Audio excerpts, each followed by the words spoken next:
This podcast is a member of the Voices of Wrestling Podcasting Network. Visit voicesofwrestling.com to hear the rest of our great podcasts, as well as show reviews, columns, opinions, and updates across the world of wrestling.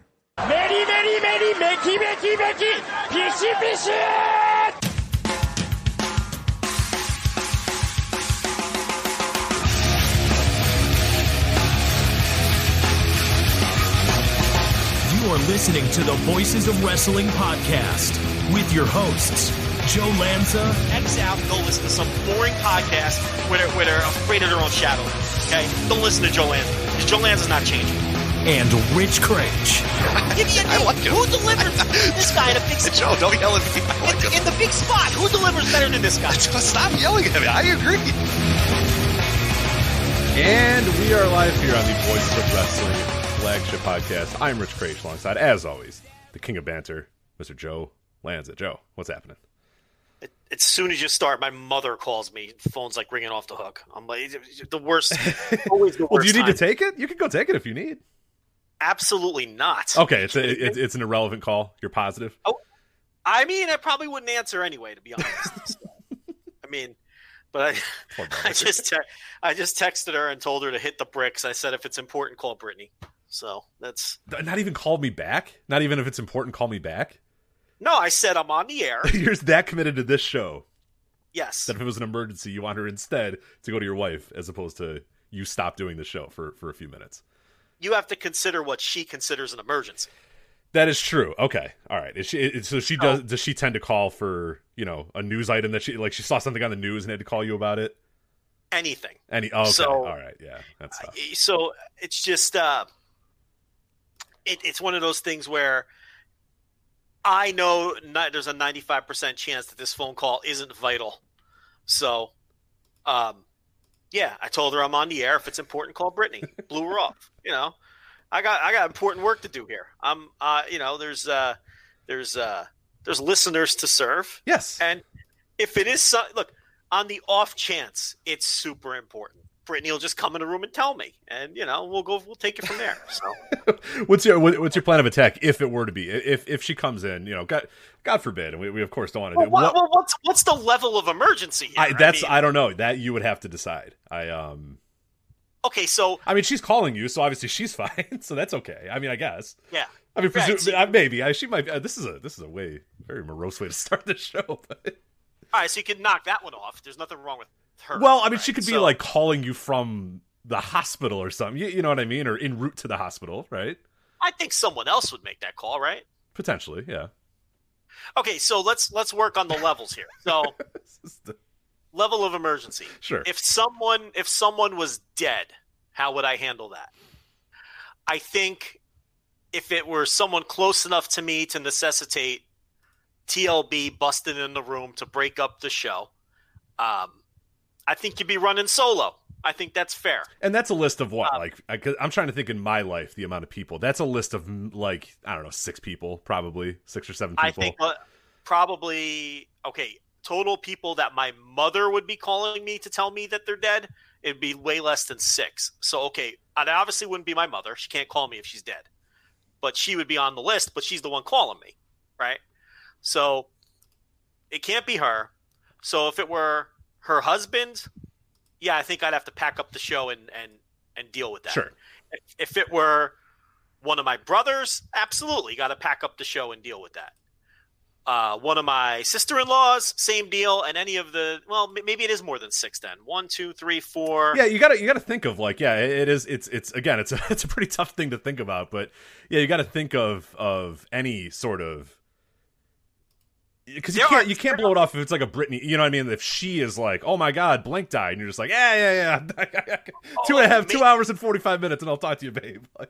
Make no mistake, if anyone on her side of the family dies, the show has to end. You know how that goes. Sure. Of course. Yeah. I was adding that into my grouping of people. I was accounting for the nurse, because that will extend the purview a little bit. Right, but my mother wouldn't be calling for someone. Sure. Oh, I see what you're saying. Yeah. Right. So it's my mother calling. So I count a total of 6 people where I would have to drop the show and go deal with it. But the thing is, every single one of those people, with the exception of one, is under 40 years old. So the odds are very slim, which is why I can roll the dice and say, hit the bricks, I'm on the air, call TLB. You see what I'm saying? I got you. Yeah. Right. So, other people like random aunts and uncles, or I don't think that's show ending, because I'm not necessarily really close to those people. I barely know a lot of them. Yeah, it'd be different if I'm sure maybe some people have some aunts and uncles they're really close to. I can't think of any. I'm kind of the same way. I mean, it would definitely be something where I'd maybe have to take a minute, or I might be a little weird for a few minutes in the show, but I'm not closing the thing down for that. I mean, not in a in like a, but I'm not like that close to that sort of extended family, immediate family, of course. Yeah, thing getting shut down. Anybody, but yeah, that sort of stuff. I'd probably be like, I mean, I'll call them tomorrow or something. I'll call them when I'm done with the show. It's not good. Like I'm not, it's not good, but like, listen, I got $10 subscribers here. I gotta break down Shun Skywalker. Okay? Right? Yeah. Dragon's Gate isn't going to talk about itself, so Right. So, some aunt that I haven't spoken to since 2013. All right, I'm a little sad, but we can get to that later. You know what I mean?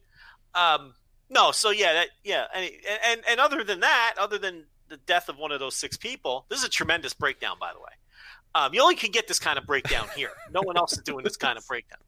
Other than the death of one of those 6 people that I've counted up, I can't really think of any other emergencies she could tell me that would necessitate me. Okay, what if her house caught on fire and her house burnt to the ground? I'd probably have to get off the show for that. I think that, I think you might want to say, okay, yeah, I'll talk you through your house burning down, Mom. So that seems, like outside of death, house burning down, that's about it. What about a car accident? What would you do for a car accident?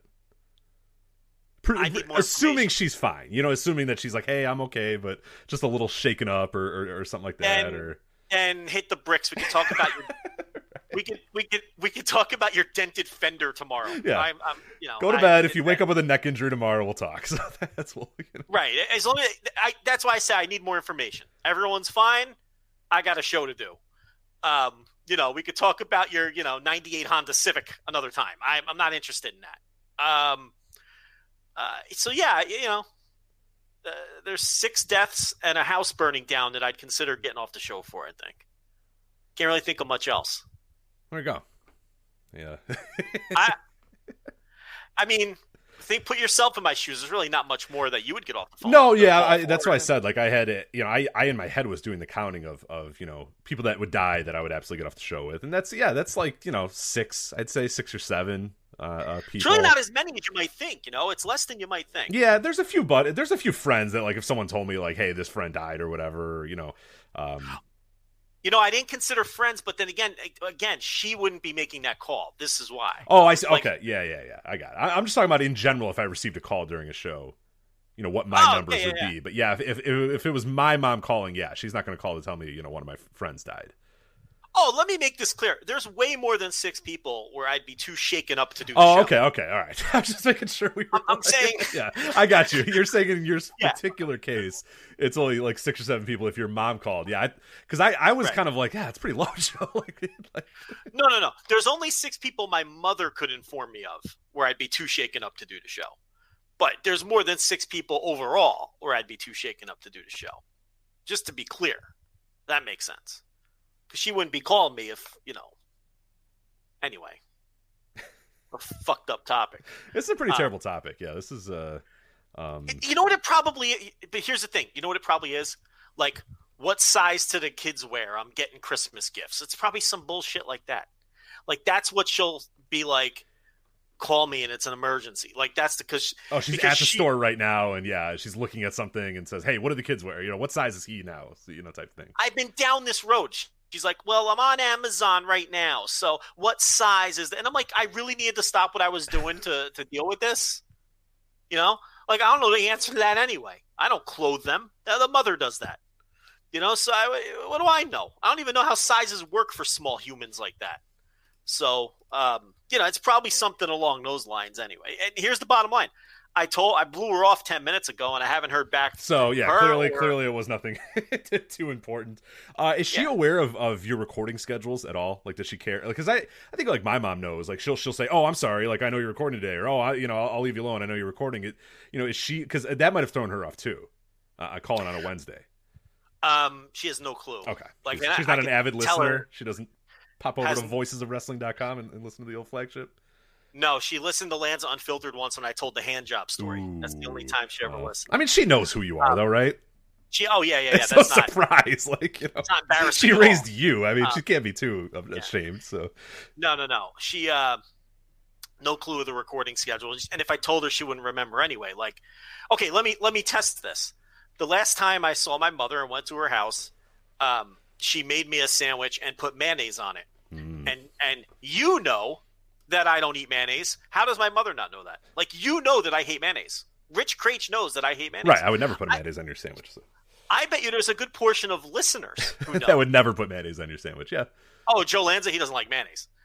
My mother, who fed me for fucking 18 years, puts mayonnaise on my sandwich, and then when I say, "Ma, I can't eat this," I don't eat mayonnaise.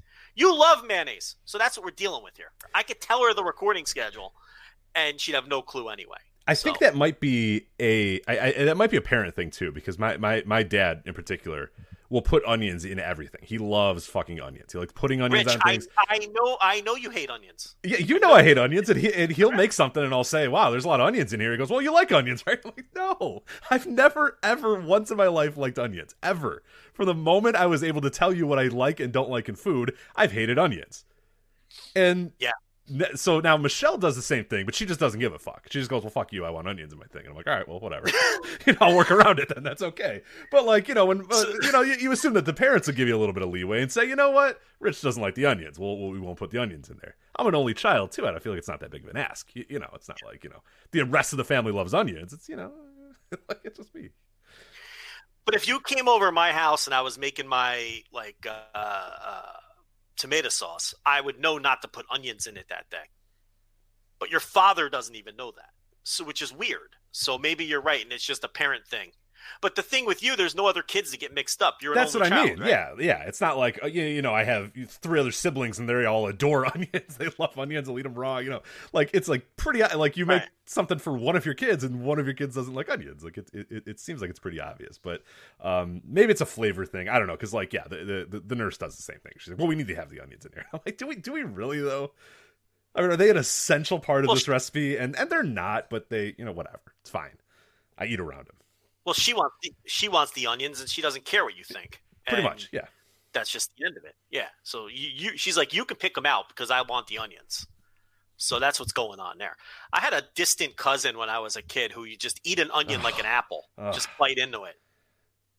God. Absolute psychopath. That is. I mean, that's psychopath behavior. Okay. I like a little onion. Is he in jail yet, or what? What does this man do? He has to be in jail. I mean, what? Where else? Anyone who bites into an onion, they have a long future of like burning down houses. Yeah, they need to be institutionalized for sure. Yeah, that can't continue. That's a tip off. So what? Okay, hold on. So he would get like a yellow, like a normal like white or yellow onion. He would peel off. I'd assume he'd peel off obviously the outside, right? It wasn't biting into the skin. I mean, it would make the story better, but I cannot tell. I kind of wish it was, but I'm glad that that's not true because that's even more. Then I'm positive that man's murdered and will murder again, and I'm thinking he might be a cannibal at that point. But so he'd peel the skin off and then just grab and just go at it. Did he eat the whole thing too? He was like 10, 11 years old, and this is like a distant like third cousin deal. Maybe saw him twice in my life, but he was like 10, 11 years old, and we'd go over to the house. And the mother would peel it, and he'd walk around like it was a pear or an apple. And he would just eat the fucking onion like a standard yellow or white or whatever. Child? This is like a child? Like what? Yes, like 10, 11 years old. Oh, yeah, he's murdered before. Yeah, he's a cannibal. He has body parts in his fridge for sure. I remember my father was like, "What the fuck is that?" Right? And the kid's like, mother, wouldn't you as a parent just like not, you don't allow that to happen. You just say, "No, you can't eat an onion like an apple." I'm sorry. No, she was like, "Oh, Salvatore likes onions." And it's just like, well, all right. I mean, it's fucking weird. I don't know why you're encouraging that behavior. Like, there's some things where if the kid wants to eat it, maybe you should just be like, no, here's an apple. Right. Like maybe tell them don't do that. Because like at some point they're going to go out to the real world, and that Salvatore is going to have a girlfriend over at his house. He's going to walk over to a bowl and grab an onion, toss it up and down a few times, then just bite into it, and she's going to leave immediately. So shine it on his shirt. Right. Like a piece of fruit. Yeah. Right? Yeah. That little move. Do you shine your fruits on your shirt? I don't do it on the shirt, no, but I have been known to do it on like a paper towel or like a dish towel or whatever. Why, I have no idea. There's no need to do it whatsoever, but it's just what they do in shows. TV shows, they always do that. So yeah, you got to shine up the apple on the shirt, and then take a big bite. Don't even think of running it underwater and washing it off. No, you got to shine that fucker on your shirt. That's how you get things done, because your shirt's really clean. Yeah, of course. Oh yeah. Your shirt hasn't been out in the filth all day long, so it's good. You're just wiping more germs onto the apple. So maybe this kid had it right. At least the onion was protected by the skin. The onion was sure right. Salvatore actually, at minimum, he's playing chess. We're all playing checkers here with his raw apple. So would he eat the entire onion like till it was gone completely? I mean, I don't have like vivid you just remember your dad being like, "What the fuck is up with this kid?" Exact word. Yeah. What the fuck is going on? Like, my father was like a Italian street guy. He didn't speak like an educated man. He'd be like, what the fuck is this? He's like, what is going on? To like whoever this cousin was of his, that's it. And the mother, Salvatore loves to eat. I'll never forget that day. We went over like one other time, and the whole car ride over, I was like, Dad, is that kid going to eat the onion again? Like, because how can you forget about something like that? You can't. I don't think he was eating the onion the second, but that he ate the fucking onion like a fight. And I'm expected. There was around the same age, so I'm expected to like hang out with this kid, and play with him and stuff. And I was freaked out by it. His breath must have been horrendous. That was going to be my next question. It's like you also need to stop that habit because his breath is going to be just absolutely disgusting. Like it's like eating, just like walking around like popping garlic and just like eating it. That's just I mean, like taking the skin off and just popping it in like you got a lip, like some chewing tobacco or something. You just got a piece of garlic down there. It's like flipping it into the air with your thumb. Yeah, right. Nice, a whimsical catch with your mouth of the onion clove, right? I'd rather eat garlic cloves. I'm trying to think. Yeah, actually, that doesn't sound that bad. I mean, it'd be a rush of flavor. It'd still for be sure, too strong. Don't get me wrong. Like sometimes you're eating a meal and even a big chunk of cooked garlic will catch you off guard. And you're like, that's potent, right? But it's like I would rather eat a clove of garlic. Like, all right. So if you had to eat a whole bulb of garlic, let's make it a bulb. Okay, so the whole bulb. Okay. You got to eat the whole bulb and no swallowing whole. You got to give at least a couple chews on each bulb of each clove of the bulb. Okay, or eat a whole onion just like an apple. I mean, I would do the garlic. The garlic for sure, absolutely. It's not even a hard decision. Like the onion is just too much. I can't even cut onions without tearing and crying to this day, and I cook every day of my life. It's just I couldn't imagine eating one like that. It's horrible. Yeah, that's the other factor too. It's not just like the to me the horrendous taste, but also the fact that like when you're biting into it, known thing when you're cutting them, you're starting to cry and the smell and there's a lot going on. There's just a rush that goes on when you cut an onion or eat a raw onion. I just can't even fathom the Salvatore kid, but what a weirdo. It's not good. Salvatore, I'll never forget. Haven't seen him in probably 30 years. So he definitely loves the Fiend, right? He's a Fiend guy. He's probably talking shit about you on Reddit right now. So. He's either in prison because he's an onion eater, but the thing about him is, should I even get into this? Like, there's other reasons he might be in prison too. All right, yeah. I mean, his old man wasn't exactly, squeaky clean himself. So, Sal Senior wasn't exactly the. The family business wasn't accounting. Okay, so it's just it was construction, right? It was construction. It was in the construction. Something contractor. Like he was a contractor. That might have been a subcontractor. Yeah, might have been a humble subcontractor with a in-ground pool and a theater in the house, and that kind of. So it's Salvatore. No last names, of course. We can't.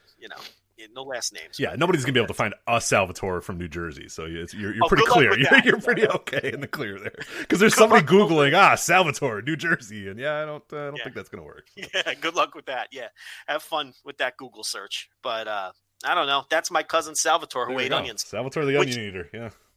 Which won our poll today for what topic? Salvatore the onion eater. Yeah, who could forget? So.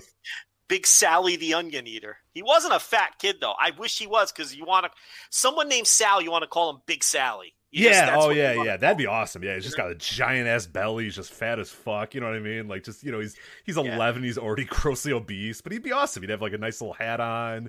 That honestly, if he was like a big old fat kid, I would love that he ate the onion. I wouldn't think it's weird at all. I'd be like, fucking Big Sal, let's go.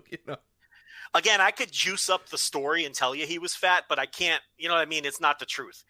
But you want to be able to call a Sal Big Sally, and you can only do that if they look like Sal E. Graciano. Yes, that's exactly. I'm exactly envisioning, facial hair and all, that this 11-year-old looks like Big Sally Graciano. He's just Yeah, or if they're like comically small, you can call them Big Sally. Those are the only two times you can get away. This was just an average sized 11-year-old. You can't call him Big Sally. It doesn't work. But if it helps the story any, people can picture him as, the future Big Sally Graciano. Yeah, like sweating profusely all the time and stuff. That'd be much better. Turning red all the time, but it's...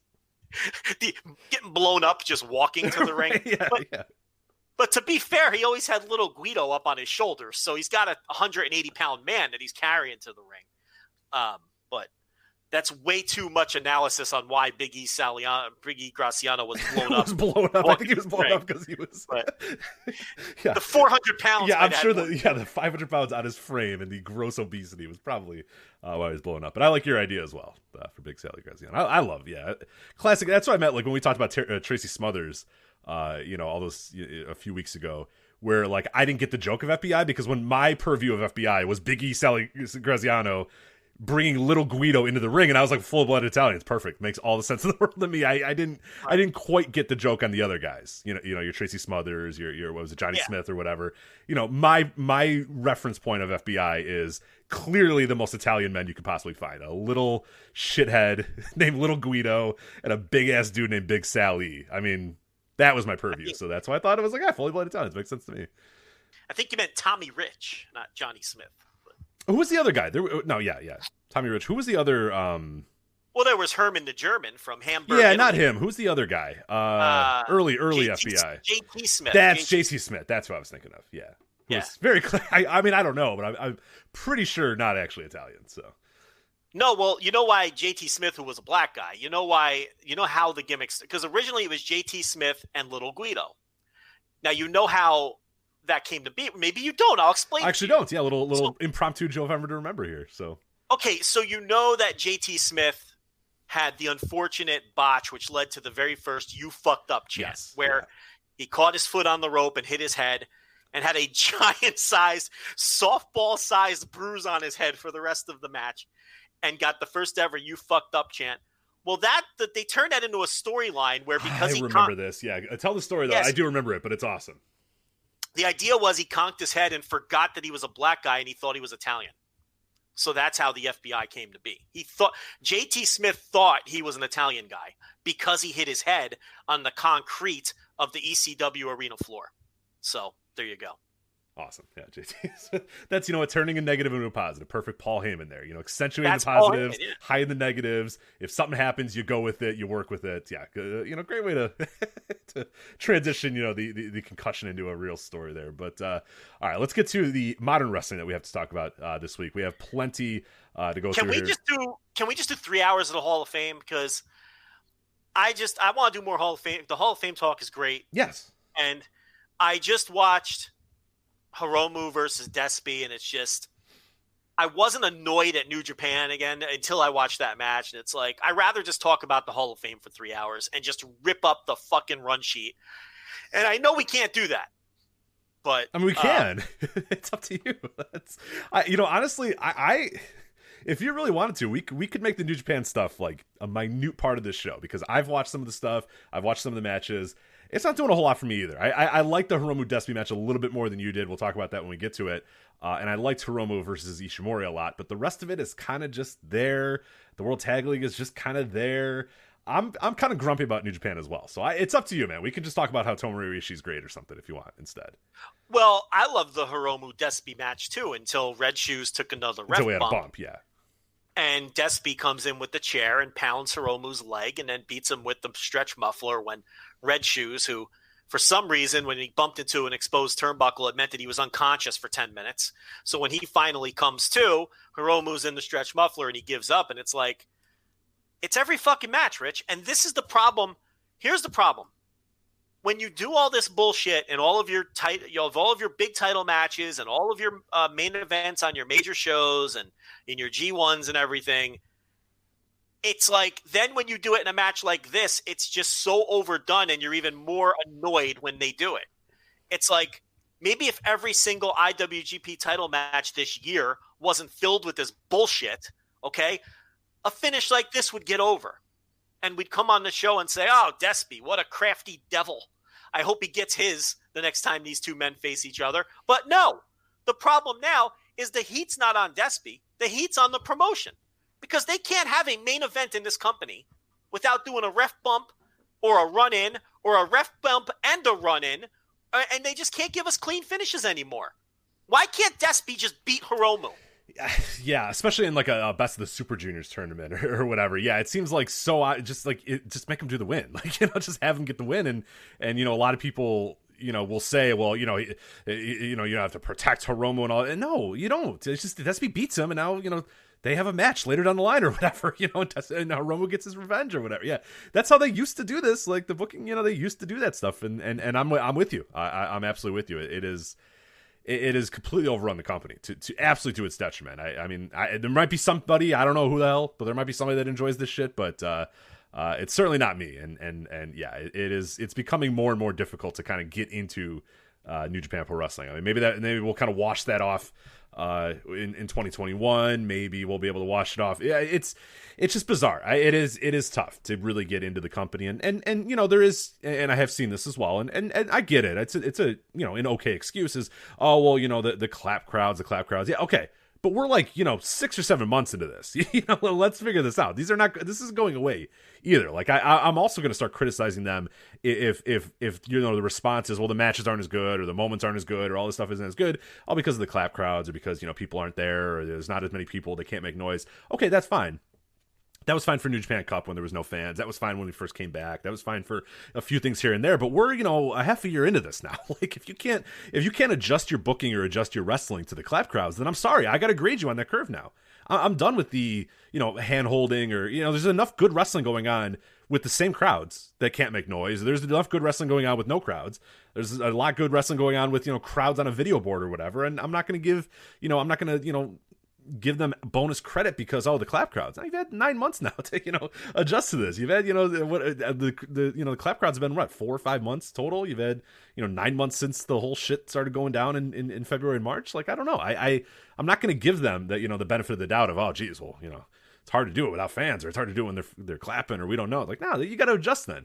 I don't feel bad for you anymore. There was a time where I felt bad for the wrestlers wrestling in front of these crowds, but now it's up to you to adjust. Because this isn't going anywhere. This isn't on the wrestlers. This is the booking. And I don't think it has anything to do with the clap crowds. That's utter nonsense. There's other promotions that I'm enjoying just fine that have the same clap crowds or no crowds at all. I watch these RevPro shows and they're fucking great. And there's not a single fan in the building. Okay. So I don't want to hear it. AEW's facing the same thing with limited fans. Dragongate has the same restrictions on their fans as everybody else in Japan. And I'm enjoying those shows. It's the booking. Every main event in this company has to have this bullshit. They've overrun the company with this. And again, this kind of finish wouldn't have bothered me so much if seemingly every single main event since this company has restarted, it was loaded with this stuff. If I wasn't inundated with Evil and his bullshit all summer long and in the last big main event, and it's too much. It's too much. And now the heat is on the company. And I don't know. It's just New Japan continues to drift away from what I want in pro wrestling. And if this is what they're going to be moving forward, then I'm going to have to take a step back a little bit. And, you've been expressing this too. It's just I'm over it. There's nothing fun or entertaining about any of this when I watch these shows. These shows have become a chore because it's just too much. And again, I've never expected them to be a pure, work rate promotion with zero Western influence, because they haven't been that in this in the last 10 years. But it's never been to the extent that we're seeing it now. It's crazy. You can't be a heel in this company without having a ref bump in your match or having somebody run in. They can't just win clean. And that wasn't always the case. Yeah, and the thing that you always express, and anybody that's watched American wrestling knows that once it becomes overdone, it just doesn't mean anything anymore. It just becomes absolutely worthless, and that's the biggest issue. Like you said, if this was the first time someone's done this in months, the heat on Despy would be like, this motherfucker, what is he doing? Like, God damn it! Like he needed the ref bump, he needed to cheat to do it, and that's kind of honestly, when Jay White kind of moved up to the main event. That was sort of the heat on him initially, was like, man, look at this chicken shit, coming in here and interfering, doing all this sort of stuff. He is like, one of 10 dudes on the roster right now that can't win without knocking the ref down and doing all this sort of shit. So it's like, the heat that he had initially and the heat that he, worked with initially a few years ago. And you can, of course, extend it to Prince Devitt many, many years back or whatever. And there's been a few guys here and there. There's obviously been some Bullet Club stuff, here and there. But like, yeah, the heat that Jay White used to have from doing that is like, completely null and void, because it's him, it's Evil, it's Kenta, it's Despy, it's everybody in this company. It's just a constant stream of ref bumps and interference, and it's just it becomes tougher and tougher to break down the matches and break down the booking when it's like, I don't really I'm just gonna watch this. I mean, Despy, I like that match a lot. That match was really, really good, and it was just like, all right, this is awesome, this is cool. And I like I liked the everything before the ref bump, and I liked everything kind of after the ref bump. But there's also this weird thing too, where like it seems so worthless in hindsight. It seems so ridiculous that would happen as well. So it's just I don't know, because I like the match and I want to like the match, but at the end of the day, I'm just kind of like, I don't know. Like it's if New Japan is gonna present their baby faces like invincible superheroes who can't be defeated unless the heels cheat, I have zero interest in that. That's WWE. Mm-hmm. Yeah, it sucks. That's what WWE does. That's how they present their baby faces. I have zero interest in and that gets nobody over. I mean, we've seen that time and time again in American wrestling as well, because the best thing you can do for a babyface is have them lose clean, because then when they get their revenge, when they come back, when they actually beat that person after losing clean, or after getting bested on a certain night or whatever, it does nothing to hurt those people. It helps the heels, and when the face wins in the end, it feels a lot better, whereas everything kind of feels half-assed when it's all interference and ref bumps and all that sort of stuff. So I was loving this match, and then the ref bump, and then I'm like, that kind of let the air out of the balloon, and I'm just like, I really like the finish though. Honestly, the last few minutes of once we got past the ref bump, I thought it was awesome. Like Desperado, hitting him with the chair, putting him in the lock, like doing that. So it was really cool. Like that stuff was really cool. But it would have been great if we didn't have it for every single main event. I agree. Again, that's my problem with it, because I do think it was well done. But enough is enough already. It's every big match in this company. And that's what I don't want. I wouldn't have minded this. Look, we have had finishes like this for the last 10 years in New Japan. And we didn't complain about all of them. We complained about some of them, and others we put over as great booking and great fin. And we would have been putting this one over if we didn't have to endure Evil all summer. This has become an interference company. Let's call it what it is. This is a promotion now where you wait around for the ref bumps and the interference in the big matches. This is what it is. This is no different than WWE from that standpoint. I know that's going to annoy people when I say that, but it's the truth. You gotta, as a New Japan fan, look yourself in the mirror and admit what this is right now. It's a terrible year, and maybe they'll get away from it in 2021. I don't know. God, I hope so. But 2020 has been absolute dog shit since they've come back. And and with all this shit, and it's like, I thought we wouldn't have to deal with it with these little tournaments we have going on now. I thought we were going to get away with it and get a break. And I've heard a lot of people express that, like, oh, well, we've got a nice palate cleanser here with the best of the Super Juniors. Nope. And I thought the same thing. Yeah, I'm like, all right, going to get into it, and here we go. Despy can't beat. Why can't Despy beat Hiromu? I don't understand. You set up a nice little title match after Hiromu inevitably beats Ishimori. And now Despy's got that win in his back pocket, which you effectively are doing anyway, but why not just do it clean? How does that hurt Hiromu in any way? Does Despy, you really think he needs more heel heat?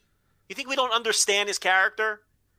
I don't know. It's just, it just combined with everything else, it's too much. But I guess we're doing the New Japan now, I guess so, yeah. Thanks for the Twitter poll there. Thank you for voting Dragongate first. We appreciate it. It's Here's Salvatore Rich, eating onions, and there's New Japan stinks. All right, 2 topics down. That's right. There we go. That's right. Rich, I know you'd like to be updated, the live listeners as well. Anthony Edwards to the T-Wolves as expected, and James Wiseman to the Golden State Warriors.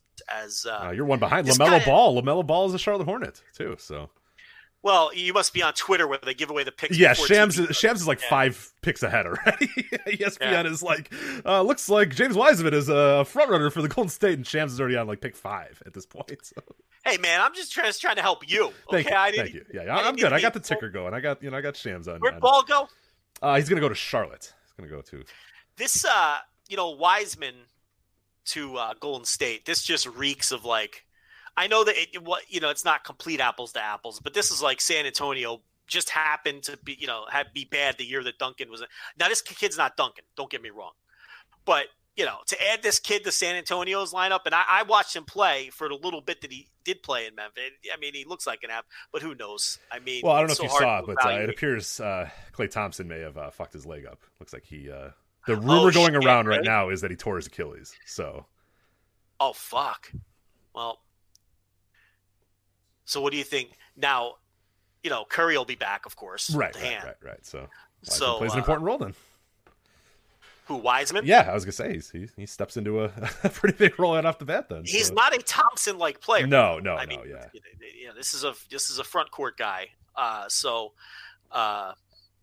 I don't know. Yeah, that unbelievable. So Thompson again. He could be dust 2 years in a row. Yeah, it's tough. Yeah, they said like it's a lower leg injury, but they don't know exactly. So as of this recording, we don't know exactly what it was, but we'll find out. Well, there goes my Golden State Warrior. Yeah, sorry, I didn't want to dash him immediately. But you're right. In a perfect world, you're absolutely right. Yeah. But all right, so these other two shows. Is that the only match you saw from today's show? That is it. Yeah. Today's show I saw. Oh man, what was the other? I watched Taguchi, and who the fuck was Taguchi against now? Why the hell am I blanking on that? That's the only match I saw from the show, so I don't know. I can pull it up for you. Hold on, They weren't that good. Nah, hey, listen, I can pull it up for you. Taguchi faced Taiji Ishimori. Okay, that was all right. All right. Okay. So, and then Show versus Dookie was actually pretty damn solid. I watched that. Hey, you watched the whole fucking show. I didn't watch Master Wato and Robbie Eagles though. I did miss that. So.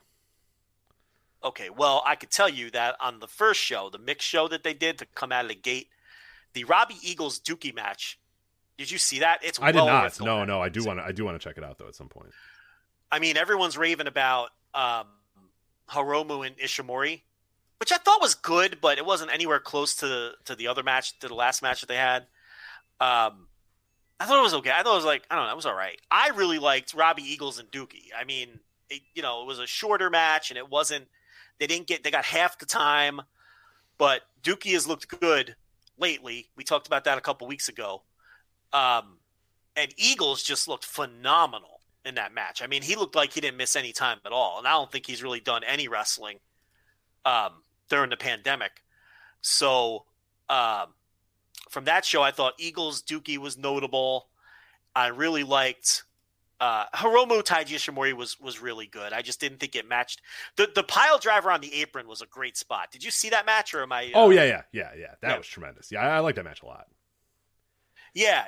So I really the match was good. I don't want to come across like I didn't think the match was any good. It's just I didn't think it was as good as some other reviews that I saw floating around.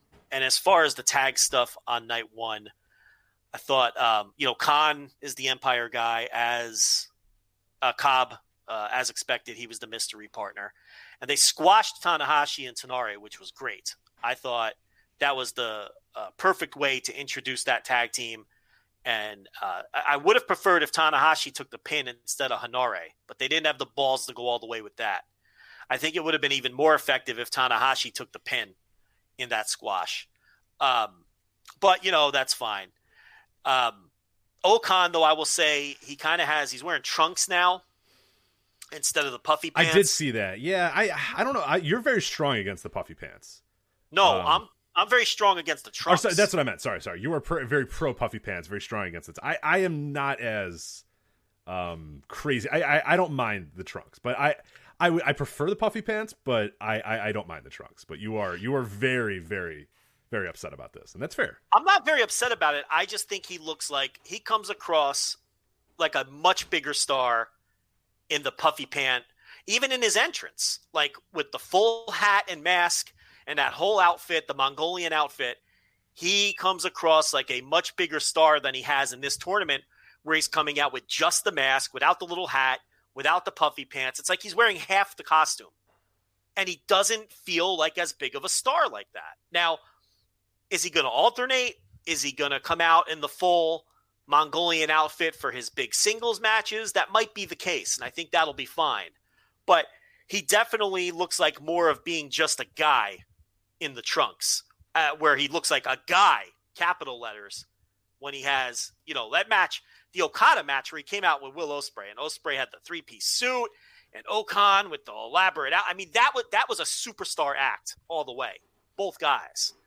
And he just looks like a guy out there with Cobb, like he's half-assing it. So I'm still buying stock in Okan. I think people like Dave Meltzer are going to be proven to be very wrong. You got to give an act like this time too. He's had like 4 matches. Okay. Think about Jay White when he was like 4 matches. Remember how awkward Jay White was against Tanahashi in the Dome, and his first few matches out. It takes time to get into these roles. And I think Okan looks good anyway. I love those Mongolian chops. I run around the house doing those Mongolian chops for the kids. I like a good Mongolian chop. It's been a while. With Tenzan now, no longer, as prominent as he was. We do need a prominent Mongolian chopper in wrestling. So I'm glad. Yeah, I run around the house going hi-ya, and I give the Mongolian chop to the kids like Okan does. It's phenomenal. They pop for it. The problem with the kids though, they won't sell. They don't sell. They don't. Yeah. That's my buddy had a cat that he would always do wrestling moves to, and the problem with the cat is it doesn't sell. It just would immediately get up and wait, he did wrestling moves to the cat? Just like not, like he didn't he just power bomb the cat every so often. It was fine. The cat loved it. So. No, but when I play with the kids, they don't sell. Like sometimes we'll get out the Nerf guns or the toys or whatever, and I'm like, all right, I can get into this. And we build opposing forts with the pillows until TLB yells at us, right? And we'll play, but the problem is if I shoot the boy, he doesn't sell, and I'm like, come on, listen, you got to sell or I can't play with you, and he doesn't understand what that means, of course, But it's if he shoots me, I sell, I'll die, I'll fall over, or I'll pretend that my arm got cut off if he comes at me with a machete or something, it's but the kid doesn't sell, and it's hard to get into the play. So I hand wave it. I'm like, I can't play with you. You got to sell for me if I'm going to play. I don't like it. And they don't sell for I do the chops and they don't sell. Yeah, they just you're going to have to lay it in thicker, I guess, maybe, I got to work a little stiff. Give him, just let him, yeah. What would Dynamite Kid do in that, That's right. If they're not going to sell, I need to potato these kids and force them to sell. I think that's what I got to do. But yeah, no, I think Okan has looked good. And I think he's only going to get better. And he's one of the few things I'm still excited about in this company right now is watching the development of Okan. And I don't want to make this us or Joe Lanza versus Dave Meltzer, but he actually said that Okan wasn't over in the UK. Is he nuts? Okan. Yeah, that's that's like watching one match, 5 years ago, or 2 or 3 years ago, maybe, but because he wasn't. But no, he wasn't. Not for the last 2 years. I mean, for the last year and a half. So it however long it's been. I mean, it was a very small window of time where he was horribly not over. But maybe 5 or 6 months at most. But yeah, there was a good year, at least of him being pretty damn over in the UK. So yeah, I don't know what the hell he's talking about. It actually mirrors what's going on now. When people first got exposed to it, they were like, "What the fuck is this shit?" I hated it too at first. Oh, it was garbage. It was eye-rolly, laughably bad. What the fuck are you guys doing? It was partially racist. It was all bad. It was all bad. But it rounded into form for sure. a lot of people seeing it for the first time now are like, this is fucking geek shit. But it's the same thing that happened when he was in Rev. And eventually he got over huge. I don't know what matches Dave was watching if he thinks this guy wasn't over in Rev. That's just not true. The whole undefeated shit and then Lord Gideon Gray, and he had a stable. There was a whole stable by the end. That's utter nonsense that this didn't get over in the UK. It absolutely got over. And if you want to follow history, it's following the same path now where some people are like, I don't know. But it's like, that's how it was when he debuted in England. So I don't know. I'm excited about watching this develop. If I end up being wrong, I'll be wrong, but I don't think I will be because I think the company's behind him too. And the one thing I like about him is he's got the facial expressions, the mannerisms, and the promos down. His Twitter account is great. His promos are great. He says the right things. He comes across like a star. The stuff with the work will come, but his work is so unique. The single leg dropkick, the Mongolian chops, when he sits on the guy in the corner and crosses his arms. These are all things that are eventually going to get over. Okay? And people are gonna eat their words on this. I'm really confident in this act eventually being a top line act, and it'll probably be a little different than what you're seeing now. It's going to evolve. It's going to shift. It's going to change, and maybe the change in his gear is part of that. I don't know. I hope he brings the more elaborate look back. I have a feeling he's going to alternate. If he doesn't, this is one of the things he's changing. I don't think it's for the better, but we'll see. But that was the standout stuff from the first combined show. The second show was, let me pull that up quickly. How much did you see off of? I saw nothing of that second show. Yeah, unfortunately, I saw nothing of that. It was just a tag show. I have a feeling you're probably going to skip all those. I'm going to check in on some, but yeah, I tend to usually kind of hand wave the World Tag. Like it's a busy time in my real life. It's a busy time in the website. We're doing the New Japan ebook. Like I usually use my free time either, watching great matches from the rest of the year, listening to music to just kind of focus or whatever. It's hard to do World Tag League. And I used to be I used to be a watch every New Japan thing, and I've had to just hand wave the World Tag League. So this works out perfectly because I'll probably watch the shows that have Best of the Super Juniors. The joint shows, I'll probably watch both of the joint shows. I'll watch every match on a joint show. But yeah, a strictly World Tag League show, I'm probably going to hand wave. And unless of course, like people say, oh my God, that match is, got to go. What? I have not seen that so far. I haven't seen any rave reviews for any of these World Tag League matches so far. The joint shows, the first joint show felt like one of those early Clash of Champions that felt like it had 37 matches on it, and every match is like 4 minutes long. Because it was just one match after another, and I was like, this is kind of cool. But then the back end, it's like, all right, does this show really need to be 3 hours and 40 minutes or whatever it is? It doesn't. So it kind of got a little long in the tooth. The match that people seem to like best from the second show is Tekers versus Tanahashi and Hanare in the main event. It was all right. I mean, there's nothing to write home about. You're a low-end Tekers guy, for sure. I am. The thing about Tekers is I keep trying to force myself to like them, and I've given up. I mean, the whole feud with Tanahashi and Ibushi, I thought those matches were fine. Now they're having matches with other people, and I think the matches are fine. The problem with their matches is if they have a 15-minute match, it feels like 30 minutes. When they have a 20-minute match, it feels like 40 minutes. I feel like their matches never fucking end. It's the same shit over and over. They're all right. I mean, I don't hate them, but I definitely am. I'm probably the low man on that tag team. I mean, they just don't do anything for me. Yeah, I totally get it. Like, I like them a little bit more than you do, but the thing that I always get from them, and the reason why I'm not as high on other people, is I know what the act's trying to be. I know they're trying to just kind of be this like chicken shit dirtbag team or whatever, but they don't look like chicken shit dirtbags. They're not my classic Puro chicken shit dirtbag guys, and I think that probably hurts it a little bit. Is I don't buy into that as much, and I don't know. Yeah, they're fine, but like a lot of people really really like them. Like think of them as like a top tier tag team, and I like their matches. Like I think their matches are fine, but yeah, I don't like them nearly to the level that like you do. And yeah, I don't know, for some reason I just don't buy into their match style all that much. It's fine, but it does kind of get long in the tooth for me, and I'm just kind of ready for it to end most times. So I think their promos are great, and I like the idea of them. Oh, their backstage stuff's incredible. Yeah, they're the best in the company at those. I just don't. The matches just don't land for me. I mean, the matches are they're all just aggressively fine. They're all 3.25 stars to me. I don't know. They never reach those heights. I'll tell you who's busting their ass on this tour so far is Finn Juice. Juice Robinson Oh, he tries like hell. He tries so hard. Now, look, I'm over the guy in New Japan. He could leave New Japan tomorrow. I wouldn't care. He's hit his ceiling. You're not going to get anything else out of him. But he gets more out of these clap crowds than anyone else on in the company. I don't care if it's Naito, Okada, Tom. I don't care. He gets more out of these clap crowds than anyone in the company. And they're clapping, they're stomping their feet. I mean, and it's constant with him. So the energy that Juice Robinson has brought to this tour, I think, has been notable. I thought Goto and Yoshihashi versus the Empire was a good match, and the Goto and Yoshihashi won, but they got the old banana peel pin on a schoolboy, and then kind of like rolled out of the ring and backed up the ramp, WWE Raw style, and mocked the heels in the ring. And it's like, that's another good sign for the Empire, because they didn't eat anybody's finisher. They didn't get beat in the center of the ring. They lost on a fucking roll up. And then they did the gimmick where like they were like angry about it. Hands on the hips, slapping the ropes, like, get back in here. Let's finish this the right way.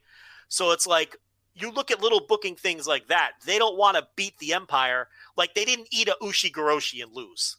They didn't, Okan didn't submit to a butterfly lock in the center of the ring. Right. You know what I mean? Right, it's like they got beat on a schoolboy, which are the little things you need to pay attention to sometimes.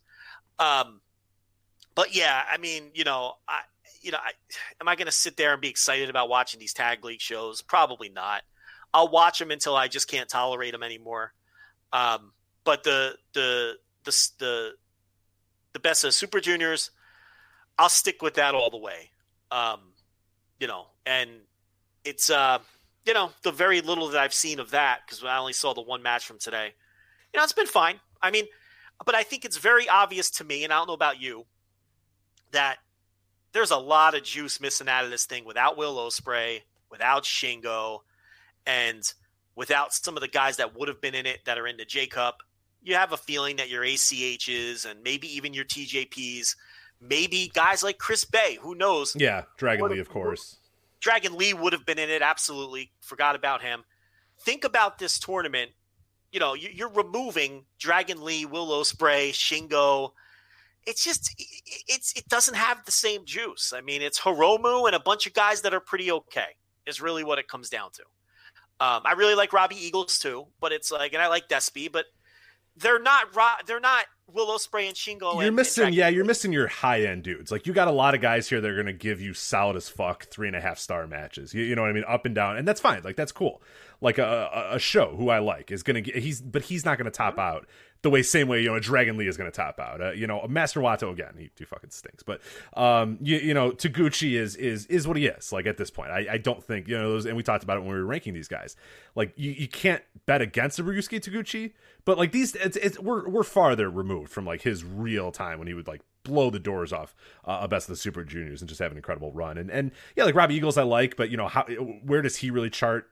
His high-end matches, I think, against a certain, group of opponents, he can have incredible matches, but I think most part, you're going to get just solid as fuck matches from him. Taiji Ishimori is a guy who, again, with a very select amount of people, mainly Hiromu, because Hiromu was fucking tremendous, Taiji Ishimori is going to have good matches, and then you got your Bushi, who he fucking stinks, and Dookie, who I like, but again, like, what do you, like you're saying, your top-tier guys, oh my god, how many of those matches do you really have on this calendar?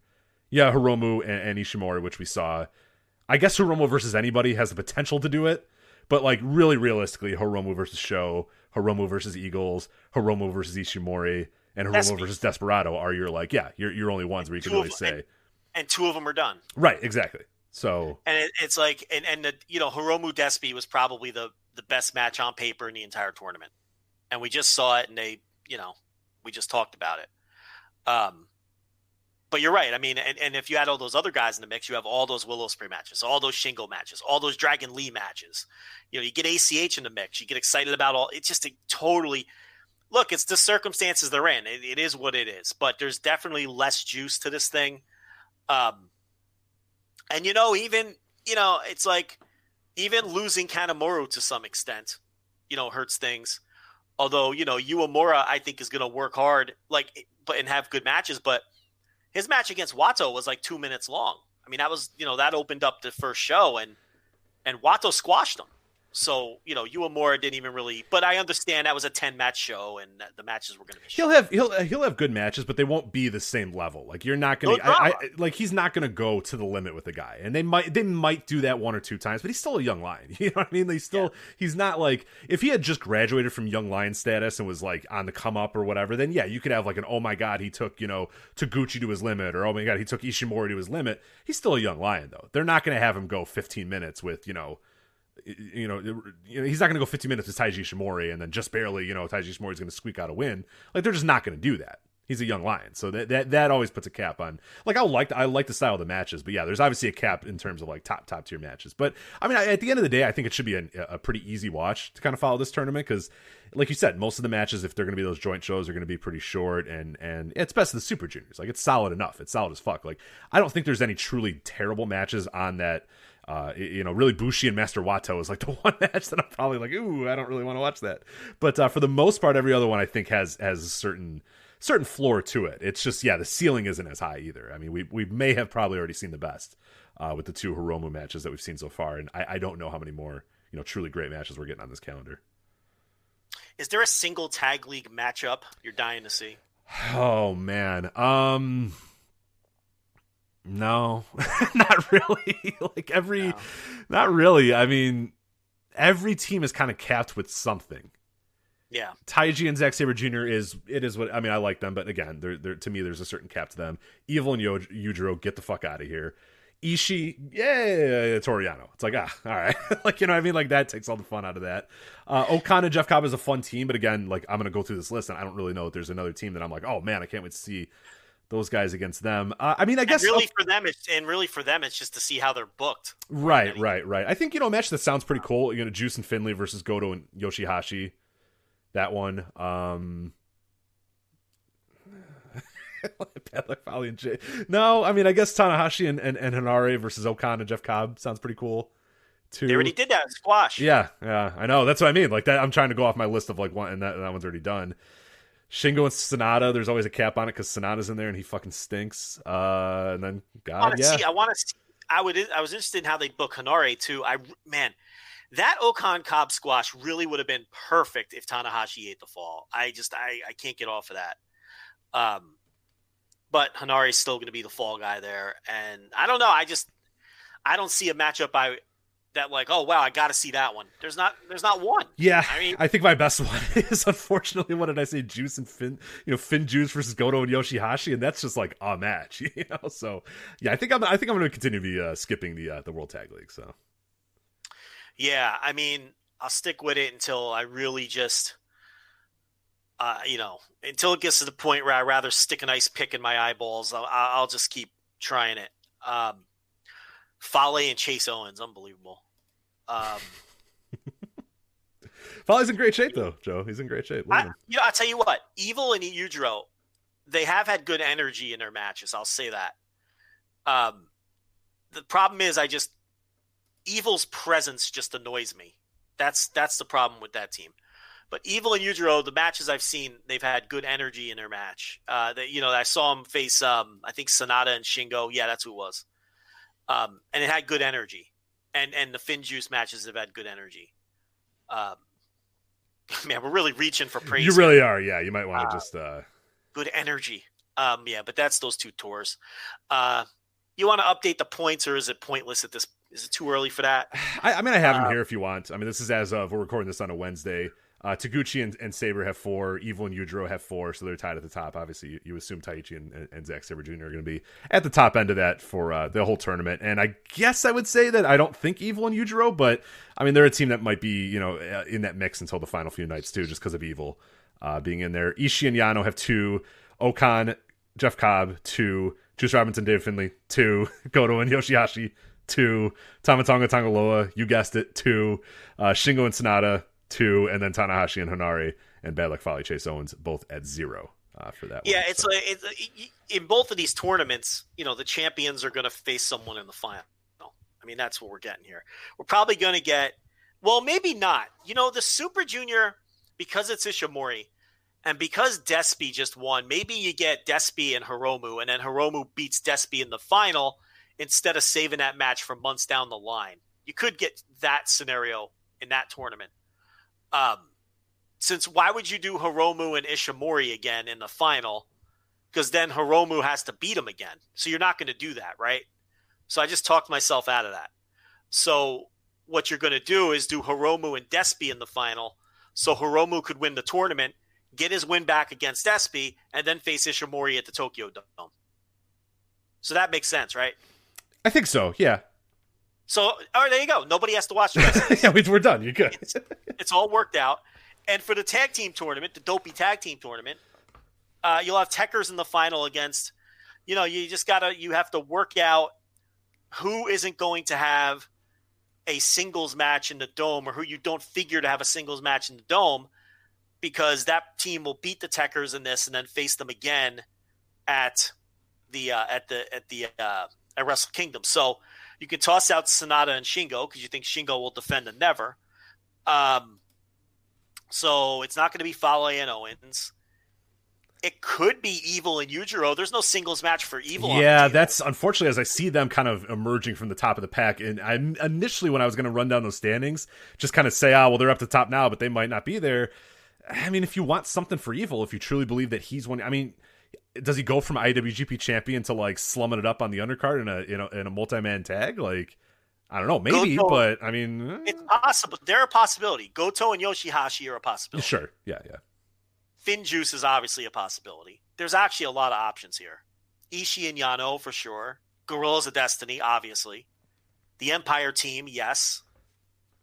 Forget Shingo and Sonata. Forget Tanahashi and Tangaloa. So there's like 6 different possibilities to go with. Let's see if we can whittle this down. You'd have to think Guerrillas of Destiny are they're still my favorite. Yeah, they're still my favorite for sure. You can give Okan and Cobb something else to do in the Dome. They don't even have to wrestle. They could like corner Will Ospreay or something. You know what I mean? Like, it wouldn't even be out of the realm of possibility that Okan doesn't even wrestle at the Dome. Or, they can get a third member by the time the Dome rolls around and be in the Dopey Never Gauntlet or something. So let's eliminate them. Guerrillas of Destiny and Finn Juice have to be the favorites because they're actual tag teams. Right, yeah, that's where Ishii and Yano kind of, I would probably drop them off my list. I like the idea, though. I've always said, like, Ishii, I think one of the things that they should do with him is link him up with, somebody that's not Toru Yano, maybe a Goto or something like that, and they go on like a little bit of a tag run or something like that, or to kind of propel those tag titles a little bit. But yeah, Ishii and Yano, I mean, I think you could pretty clearly knock them off. Yano will be doing some dumb shit with the KOPW, or he'll be in some dumb battle royal or something. Well, Ishii's also the 6-man champ with Yoshihashi and Goto. Oh, that's true. You're right. I always forget. Okay, well, there you go. Wipe those guys off the face of the earth. So toss out those 2 teams. Forget Goto and Yoshihashi. Forget about the Never. How do I forget about the Never 6-man? How? So they'll do the Never 6-man. Yano will do the King of Pro. Well, King of Pro Wrestling resets, though. But he can do something. He'll be involved in it, I'm sure. So that leaves us with Evil and Yujiro, Finn Juice, and Guerrillas of Destiny. So it'll be one of those 3.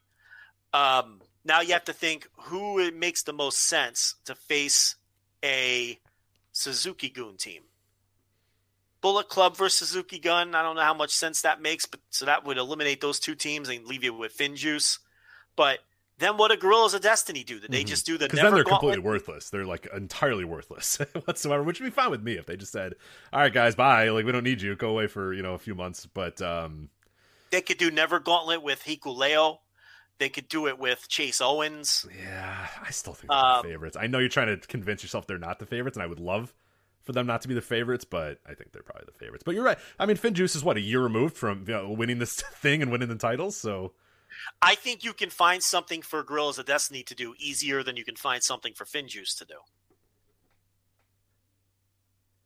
Yeah, no, I think you're right. And I think the other thing too is like, say, I don't know. I have no idea what the travel plans are. I have no idea what the plans are or whatever, but this might be your only opportunity to use Finn Juice for a while. You know what I mean? Like if you're going to use them in this moment, this might be a way to kind of keep them in the country for a purpose of, hey, we're going to, you're going to win this tag league. You might win the titles. You can defend the titles. You can stay, because otherwise, like you're saying, it's a lot of work to keep these guys here for basically nothing. So that might be, I don't know if that's influencing their decision whatsoever, but you know what I mean? Like if they're just over here, like, I can't go see my family. I have to live in Japan for 6 months to do undercard tag matches. Like I don't know, that doesn't really strike me as all that interesting. Where if you're in the mix, if you're winning titles, you're defending the titles, that might be some reason to keep them around. I've decided I'm going with FinJuice because I think I like the face heel dynamic. Oh, I do too. Yeah, I mean, I would much rather have that than God. So yeah, fingers crossed that you're right on that. I hope so, but I think God will be relegated to the Never Gauntlet with insert partner here. You could do Fale, Chase Owens, Hikuleo. There's a million different ways you can go with that. And why do the heel match for the time? Yeah, okay, I'm going with FinJuice. What do you think? I like it. Yeah, I'd rather that, but I still think it's God. God's still my pick. So. And Evil, they're probably going to find a way to give him an important match, unfortunately. So, maybe Sonata. He'll probably face Sonata. Because remember, they kind of set that up already. I would rather watch... I'm trying to think of an apt... Why the fuck would I want...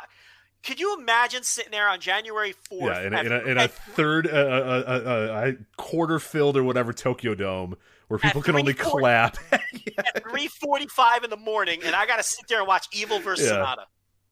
Yeah, in a clap dome with 22,000 people there. It sounds like at 3:45. Hell, yeah. Sounds like a great time, doesn't it? How awful does that sound? I mean, it just sounds atrocious. Sounds terrible. Yeah, that's me walking over to the coffee pot and getting it going again. Get some espresso fired up and ready to go. So, God, that sounds awful. That does not sound good. Let's hope that doesn't happen. For dear God. What else are they going to do with those 2 domes? I mean, you're right. I got 2 domes, so yeah, probably. Those guys have no other match. That's probably going to be what it is. They're not leaving Evil off. He's a former champ now. He's not going to be in the Never Gauntlet. He's not going to... Well, that's what I mean. Like, that's why, like, you can maybe realistically think of him as winning the tag thing. I don't think he will because, again, that's just kind of clunky and weird, and there's things you can do with him. But, like, you don't go from being a champion and then 3 months later you're just, like, in the Rambo or you're in a gauntlet match or whatever. Like, that's just...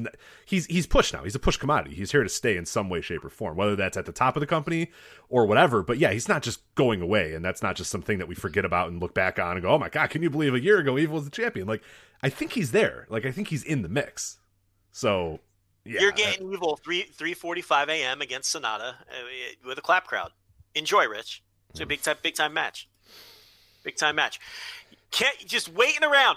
It's 4:12 in the morning, and you're waiting for Dick Togo to pull out the garrote wire. They're definitely gonna go like 18:45 with the match. It's gonna be long as fuck. They're gonna be whipping each other into the barricades and like, oh my God, let's go. Turnbuckle pads taken off.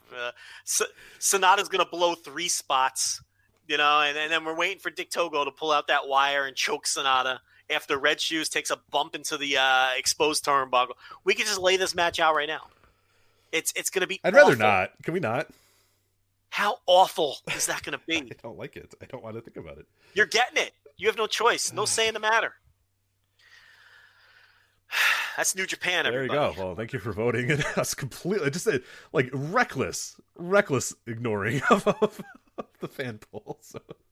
Yeah. I think New Japan was below WWE this week on our fan poll, which, by the way, Joe and Rich are grumpy. They don't. I mean, it was fucking below WWE, I think, this week, wasn't it? What? New Japan? No, it wasn't. Oh, it wasn't? Okay. No. Maybe Survivor Series was second. That's what I'm saying. Look at it.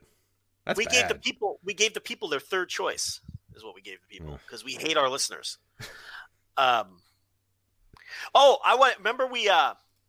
Remember we mocked the idea of Mad Mikey Nichols coming in. Why are you doing this to me? What's going on with Mikey Nichols? Well, he was supposed to be on this tour teaming with Cobb, apparently. Oh, God. So not only was he supposed to be on the tour, he was supposed to be in Empire. Oh. Right? Because unless they were going to hold off Cobb from joining Empire. Maybe that's the turn, that's something that oh, man. That's Meltzer information. Because after we did our show, I read it like an observer from the week before, and he said that Nichols was supposed to be on the World Tag League Tour, but he couldn't get in the country. And I think he said he was teaming with Cobb. So, Mad Mikey. That's fine. Well, hopefully he lost his visa. He can't get back. I feel bad. He used to be really good. I used to like him a lot, but just wait for fucking T-Bar to get laid yeah, off. yeah. T-Bar is gonna do something. Yeah, he's T-Bone, T-Bar, whatever his name is. He's Slapjack though, right? T-Bag. No, it's Slapjack is not. Who's Slapjack? Slapjack is Dijak, right? Rusty Trombone. What are these things? Fucking. Who is Slapjack? Cincinnati Bowtie. Dirty Sanchez. The whole gang. T-Bone. No, T-Bar. No, I think T-Bar. Yeah, believe it or not, like you would think Slapjack would be Dijak. No, Slapjack is Shane Thorne. Yeah, Slapjack. T-Bar is Dijakovic. Yeah. And Destruction. What's her name? Reckoning. And then D.O. Madden is Retributor, or what is he? I don't know what he is, actually. Now that I think about it. Mace. Isn't it Mace? Is it Mace? It's Mace, yeah, because you made a Harlem World joke a few weeks ago. Oh, yes, I did. That popped me pretty good. So that's... Yeah, Mace. Right. So there you go. They're still going great on Raw. Oh, it's going swimmingly. So. Have you ever watched a Retribution match, Rich? Because I know I have. Yeah, I actually have had the pleasure of watching one or two. They move the camera even more. Yes. Because it's wild. Yeah. These men and women who come out with entrance music on a sponsored show. Things get wild when they get in the ring and have a WWE professional wrestling match. So yeah, things get a little wild. So. Yeah, it sucks even worse with the camera bouncing all over the place when they wrestle. Well, I don't want to jump ahead. They're obviously in a huge Survivor Series match this weekend, so I don't want to spoil that when we get to our preview about the SummerSlam or Survivor Series. That's right. I should say. So, I mean, you have a stable of 5 people, 5-on-5 Survivor Series matches. Of course, yeah, you can't wait to see what they're going to do in Survivor Series, but we'll talk about that when we get there. So. Listen, I watched a whole 3-hour and 10-minute Raw. Yeah, nobody told you to do that. I don't know why you did that. I work hard. I blow off emergency phone calls from my mother, and I watch 3-hour Raws for the listener. Yes, I do. It's for the listener, Rich. I got to do it. Well, I don't want to jump ahead to WWE. Let's talk Dragongate. I want some good wrestling. We need to cleanse ourselves with some great wrestling here. Some well booked wrestling. Some wrestling with a real clear identity. Wrestling with a clear direction. Pushing young stars, something you can get behind, and that is what Dragongate has given us, and the fans voted for it. The Voice Wrestling Flagship fans have listened. They're into it. Dude, our Dragongate stuff on the website, blowing up. People are interested in Dragongate like I have not seen in years. Like that. Hey, Dragongate's doing numbers, huh? Mm-hmm. Big numbers. How about that? Wow. Those open the Voice Gate guys. You got Mike Spears and Case Lowe. They're getting a little big for their britches. You know what I mean? They've been a little more puffy chested the last few days. They know. Yeah, well, They're the A show these days. They think. I mean, I don't know. It's more interesting than New Japan right now. Yeah, no, they're not. Yeah, they definitely. Yeah, and it's being reflected in the website, like the previews, the reviews. It is wild, and you can see the slow progression come over the last few months, and it has in the last month just exploded. So that is awesome. That is awesome to see because it felt like for the last 3 or 4 years. You have guys like Mike and Case and you and I that maybe tend cover Dragongate a little bit. Obviously Mike and Case cover it like nobody can, and I felt like they're kind of screaming into a void for the last 3 years, and it sucked. And you could see some of the tension from that. This is kind of not great, or it's a rebuilding period. But 6 or 7 months ago they were all in. Hey, this is turning around. This is getting there. You and I were kind of touching on it a little bit here and there, and it has all just kind of come together. So I'm glad. I'm glad in general. That eyeballs are getting on Dragongate, and it's you can see it. I mean, you can absolutely see it in our website. You can see it in their downloads. You can see it in our where our topics are, what people vote for in the topics. It's all coming together for Dragongate, which is really cool. Yeah, there were some hard times, especially right before going way back before Pac came back. Pac coming back and having that title run really it just reinvigorated them at the right time, and then Pac lost the title and left again, and things got a little rocky again for a while there for maybe a 6 month to a year period. But then once these young guys started emerging and really hitting their stride, and now you got Shun Skywalker back. I mean, it's exciting because you're in on the ground floor with a lot of young, good-looking wrestlers who have a chance, in some cases, to be great wrestlers, and in some cases to be great wrestlers and be great stars. So it's very exciting right now. And, I didn't think the Kobe World Show was a great show, but I thought it was a good show, a fun show, an interesting show. And they made the right call in the end, I think, with Skywalker winning the Dreamgate title. Yeah, let's go right to that there. We'll go to the main event. Shun Skywalker defeats Eita. We talked about it a little bit last week. I thought maybe build to Shun Skywalker a little bit more, but the right call is probably just out of the gates. He just does it. Establishes him immediately as a dude. Eita loses nothing from losing this match. I mean, Eita's a made man after this year. Beats, Naruki Doi to win the title. Just kind of like runs Ruckshaw over the company for 6 months, 6 or 7 months or whatever. He's the man. You know what I mean? Like, he's there. He's leading RED. Like, he's going nowhere. This is not a demotion at all for Eita. But Shun Skywalker gets that big win, immediately establishes himself as a player and as a main event guy. So, yeah, I thought there was a scenario that would work with Eita winning it, but when it was all done and when Shun Skywalker just fucking beat him in the middle of the ring, too. Oh, my God, the finish was... It wasn't, again, it was no great shakes. It wasn't an incredible match. But, man, it's just a perfect finish you can sink your teeth into. The dude just beats this guy. You know what I mean? This RED guy, he tries all the tricks, he tries everything that he could do, and it just doesn't fucking work. And Shun Skywalker, the returning guy who, had been, not necessarily wronged, but kind of passed up for years and years and years, had seen all of his classmates win titles before him, had seen, former teammates win titles before him, had been sent away to Mexico and just kind of lingering, doing nothing. He just comes back and he just proves, I'm better than you and I'm back and I'm the fucking champion now. God, it's so nice to just have that happen in the middle of the ring. No bullshit, no ref bump, you know what I mean? Just, he beats him, 1, 2, 3, he's the new champ. It was just a really cool moment. Match was fine. Match was, I'm not really going like match of the year level, nowhere near that either. I'm probably at about 4 stars flat. I actually don't know your rating, but, good work between the guys, and they didn't go over the top in terms of length too, which is another thing that I really liked about this, current run of Dragongate. Is, this main event match goes 20 minutes, just over 20 minutes, and that's exactly what it needed to be. It didn't need another 10 minutes. It didn't need another 8 minutes of back and forth and a bunch of kickouts or whatever. It was exactly what it needed to be at 20 minutes, and Shun Skywalker gets the definitive win and establishes himself as the main eventer and the biggest babyface in the company, too. So it's really, really cool. Yeah, I mean, it was the right call. I thought he should win last week, and then there was no reason to fuck around and have him lose or struggle to get to the top.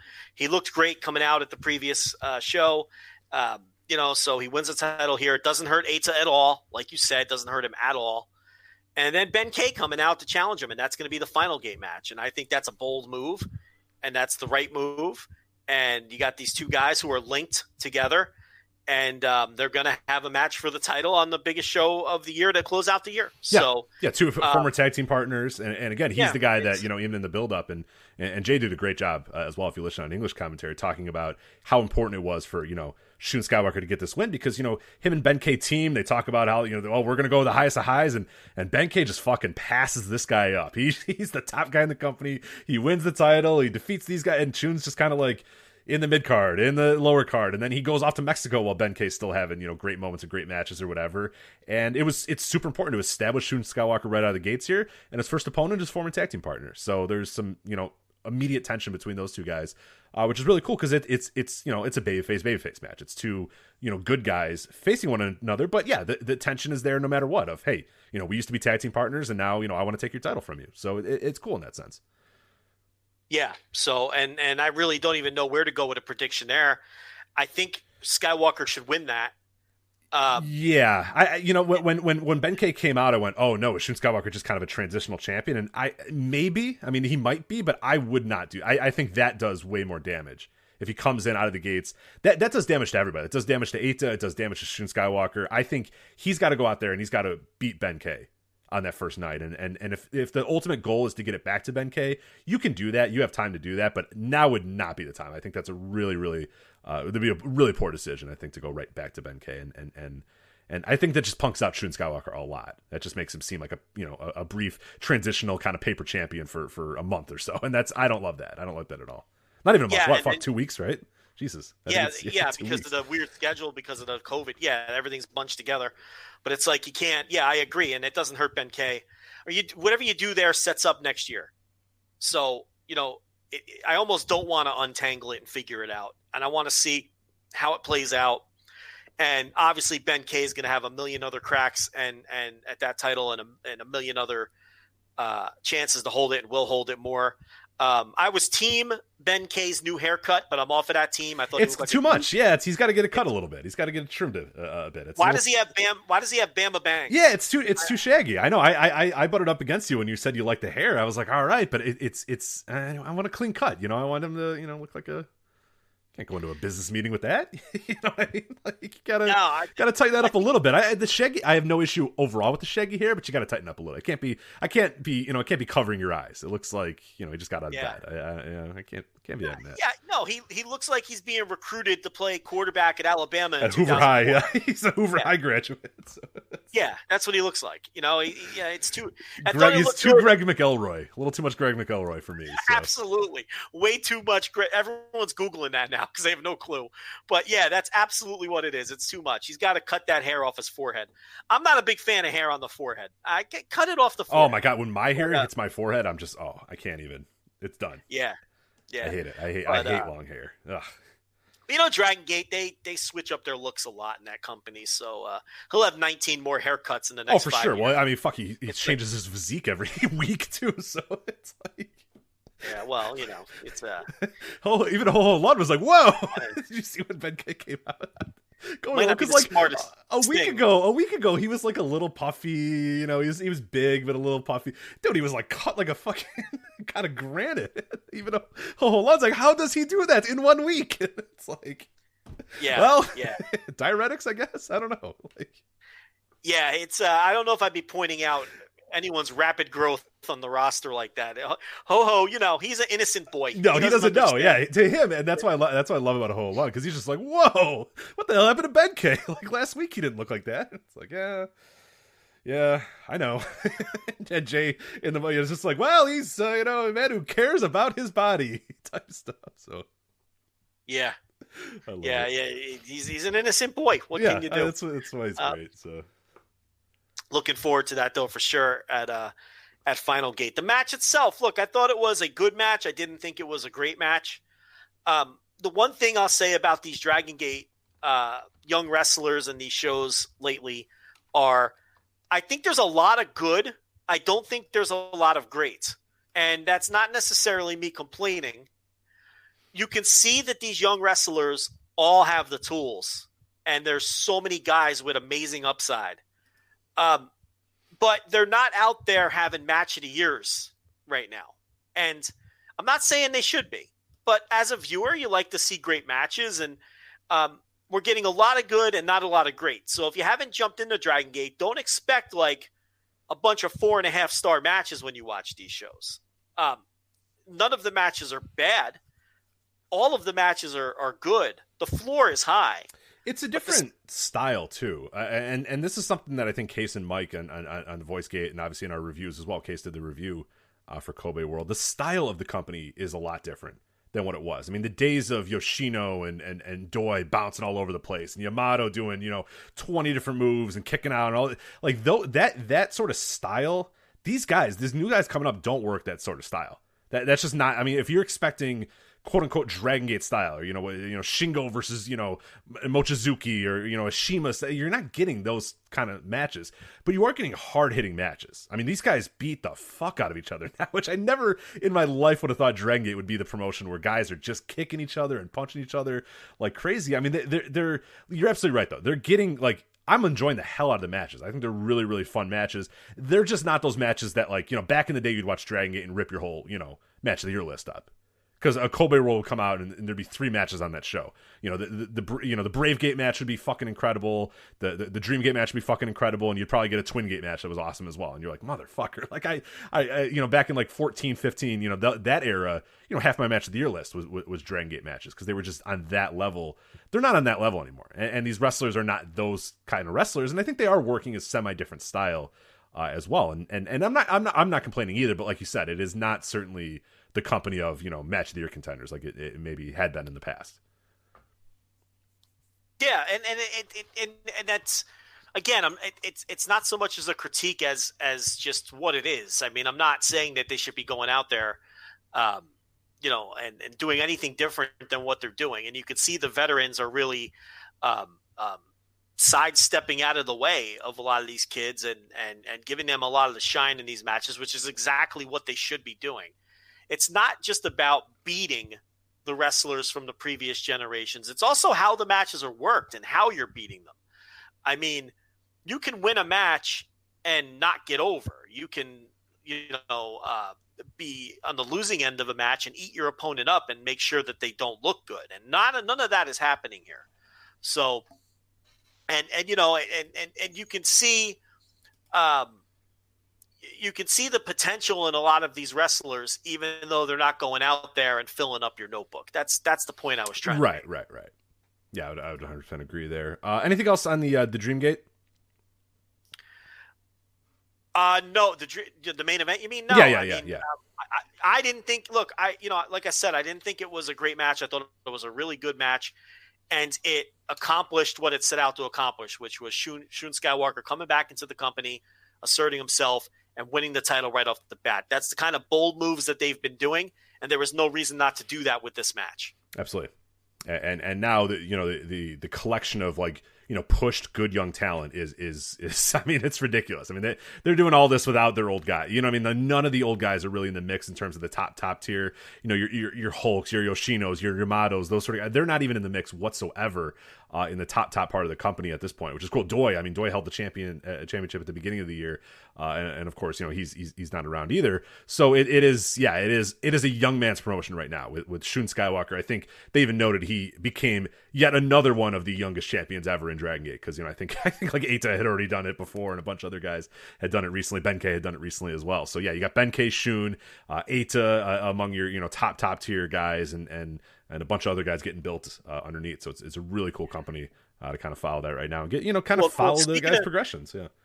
Yeah, well, speaking of building guys, I mean, look at the Triangle Gate elimination, and SB Kento it scores both falls. Yeah.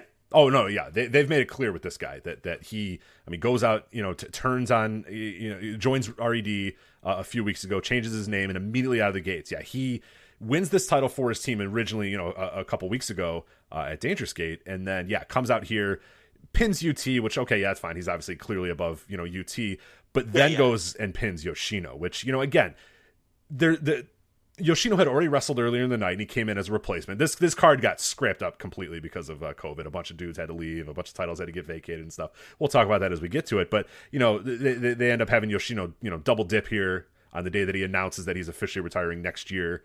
After the second night they're going to do 2 nights at Kobe World, which again we'll probably get to here in a bit. So they make the official announcement that he is going to retire at the end, midway through 2021. He comes out here, wrestles the second time, so it makes sense that he would lose. But still, with that said, I mean the visual of SB Kento just fucking pinning Masato Yoshino in the middle of a Dragongate ring to retain a title for his team. I mean that's still poignant. That's still something. There's a lot of other guys that he could have beat. There's a lot of, he could have pinned Dragon Kid, you know what I mean, and then everybody would have been perfectly fine with, you know what I mean. He could have. There's many other things he could have done, but he pinned Yoshino, and I think that still is a big deal, and that's an important thing. It's an important symbolic thing of pinning him, and a real passing the torch moment as well. Yeah, and Yoshino, of course, they announced his retirement a year from now at next year's Kobe World. So. And they're doing the doubles. So this trend of these companies, now they're copying. So we need to talk about this. And I have the same reaction you have, because it's just, we've seen what's happened in New Japan, where it's a net positive for business, or at least was for the first year. This year you have to throw it out because it's a weird year. They only have, I talked about this with you a couple weeks ago. I don't pay attention or care or analyze attendance in any way whatsoever for any of these companies, right? I don't care. It means nothing to me. I don't even talk about it. I don't look at it. So you throw this year out. Well, when things get back to normal, we'll see moving forward if it's a net positive moving forward from a business perspective. If New Japan can keep providing enough interest to fill up the dome twice every January 4th and 5th, we both agree that it has negatively influenced the way that they book towards that show now, because there's too much scattered focus and too much, we got to find these weird main event scenarios. And now we see this bleeding into other companies. And look, I get it. You're going to be in a city anyway. So you hunker down, you rent the building for 2 nights, you try to draw 2 gates. Rich, it all makes sense. I mean, New Japan was splitting up their B shows going back 6-7 years ago, and we saw this coming. We suggested they should do 2 domes. I don't think it's a bad idea to do 2 Kobe Worlds, but it's like, I fear that it's going to have the same effect on the booking that we've seen in New Japan. So from a fan perspective, without my business cap on, that's my issue with it. What do you think? Yeah, it's just, I'm nervous about it. It just seems, there's ways to do it. You know, there's ways to structure it where I wouldn't care. I'd be fine with it. There's a way to make them feel like they're 2 separate shows in a lot of ways, you know, even though they're together and they're in the same weekend. I'm so gun shy now because of the way that New Japan's done it. And I thought New Japan had all the tools to make it a really, really fun, really cool thing. But of course that hasn't happened either, of course, with the Double Dome. So, I mean, I don't want to immediately say, oh, it's going to fucking suck, or I'm already upset about it, or I'm annoyed or whatever. Cause it really does have the opportunity to be really cool. It's just, I'm really gun shy because of the way New Japan has treated it. So I don't know. I'm cautiously pessimistic right now. But I'm hopeful to be optimistic at some point, but it's hard to get super excited about it. Yeah, but Yoshino will retire next year. We knew this was coming. You know, a lot of people are shocked he's working on that leg now. Not the leg, working on his, why did I say leg? Neck back. Something, his neck injuries and, you know, the bad, the broken back or broken neck, whatever it was. It was something where they feared he'd never be back, period. And he came back from it, and he's been working on it a while. And no, he's not working the same way that he always has. And he's a veteran. He's able to cover it up. But he's going to go 1 more year, and they're going to build. And hopefully COVID will be a thing of the past, and they'll be able to draw 2 monster houses to say goodbye to an absolute Dragon Gate icon. So that's the idea with that. Oh, he's sure hoping, yeah, because the idea was initially 2020 to retire, and like he ended up, you know, without really trying, ended up getting a few months off. Where he didn't have to wrestle, and then now he's kind of looking at it and saying, you know, I got 8 more months left in me. I got another year left in me. Let's do it. And I get it. Like if you want to, you know, someone like him should retire, like you said, in front of a gigantic filled, you know, Kobe, you know, World Hall. That's the way for Yoshino to cap off his career. But he should team with Doi and then face Doi. Yeah. Doi should turn on him. Doi should definitely they should team together, and he fucking turns on him, and then he goes, all right, motherfucker, you know what? You and I, let's fucking finish this. And he gets his ass kicked, and he loses, and he goes, fuck, all right, well, that was the end of that, so. They should definitely team together and then tease a turn. Oh, my God, I love it. Oh, man, I don't want him to retire, because I love him, but now I want to get there, because Doi goes, no. You're retiring, let's make this moment last, let's, you know, you and I, one more time, let's do it. And then, they lose, and Doi fucking turns on his ass. Yeah. Oh my God, I'm ready. God, it already sounds awesome. So the Twin Gate match, RED had to win that, Hulk and Kai, because all the changes on the card, and they had a couple guys with high fevers that had to be pulled, Ultimo Dragon and a few others. So we had a makeshift team of Kota Minoura and Yamato. I really was Taru. I got sick, but that's okay. I don't want him to die, but, you know, a little sniffles wouldn't hurt, you know. Yeah, none of them have COVID. They just have fevers. Right, a little, you know, some sniffles from Taru, a little cough here and there. We'll get to Taru. We'll get to Taru. But this Twin Gate match, look, I thought Hulk wasn't bad here for what. Like, he looked better than he's looked in a while. I will say that. Yes and no. The thing with Hulk, I there was points where he was pretty good in here, and I fucking hate BB Hulk now. I know you can't stand Hulk. I can't stand him. Yeah. There was moments like that where mostly because I don't know if it's his body breaking down, which I mean, obviously I know that's part of it. Or he just thinks that this is what a heel is or whatever. But he's starting to really get towards that like late career Keiji Muto thing where he just only does like 2 moves over and over and over and over again. Because this match he did the fucking kick to the top of the head like 27 times. And it's like, all right, dude, I get it. Like, that's one of your moves. I get it. It's fine. That was the early portions of the match, was a lot of that. Once they kind of got to the business end of the match, the last 5 minutes or so, then I thought he looked pretty good. He was doing a bunch of really cool stuff. He was, you know, he did a senton that he missed by about 15 feet, but that's fine. I'll let him slide. But the stuff that he did, like the double team maneuvers with Kai, were really good. And I liked the final 5 minutes of this match, and I thought he looked really good in that. But I wasn't a fan of a lot of the other work that he did. But I will say, you know, I didn't fucking hate this match, and I usually fucking hate BB Hulk matches these days, so.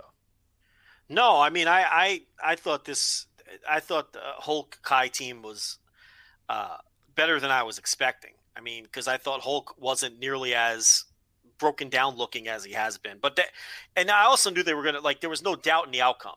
I mean, Minoura and Yamato were not going to win this match. So I don't know. I found it mostly inoffensive. So, what I liked about this match, and it's cool. It's another little thing that, like, if you're a fan of Dragongate, if you're a fan of like wrestling with logic and with stories or whatever, that, it really hit me because, you have the RAD team of BB Hulk and Kai, and they're a well-oiled machine, and they know, each other and all this sort of stuff. So they're fine. They're ready to go.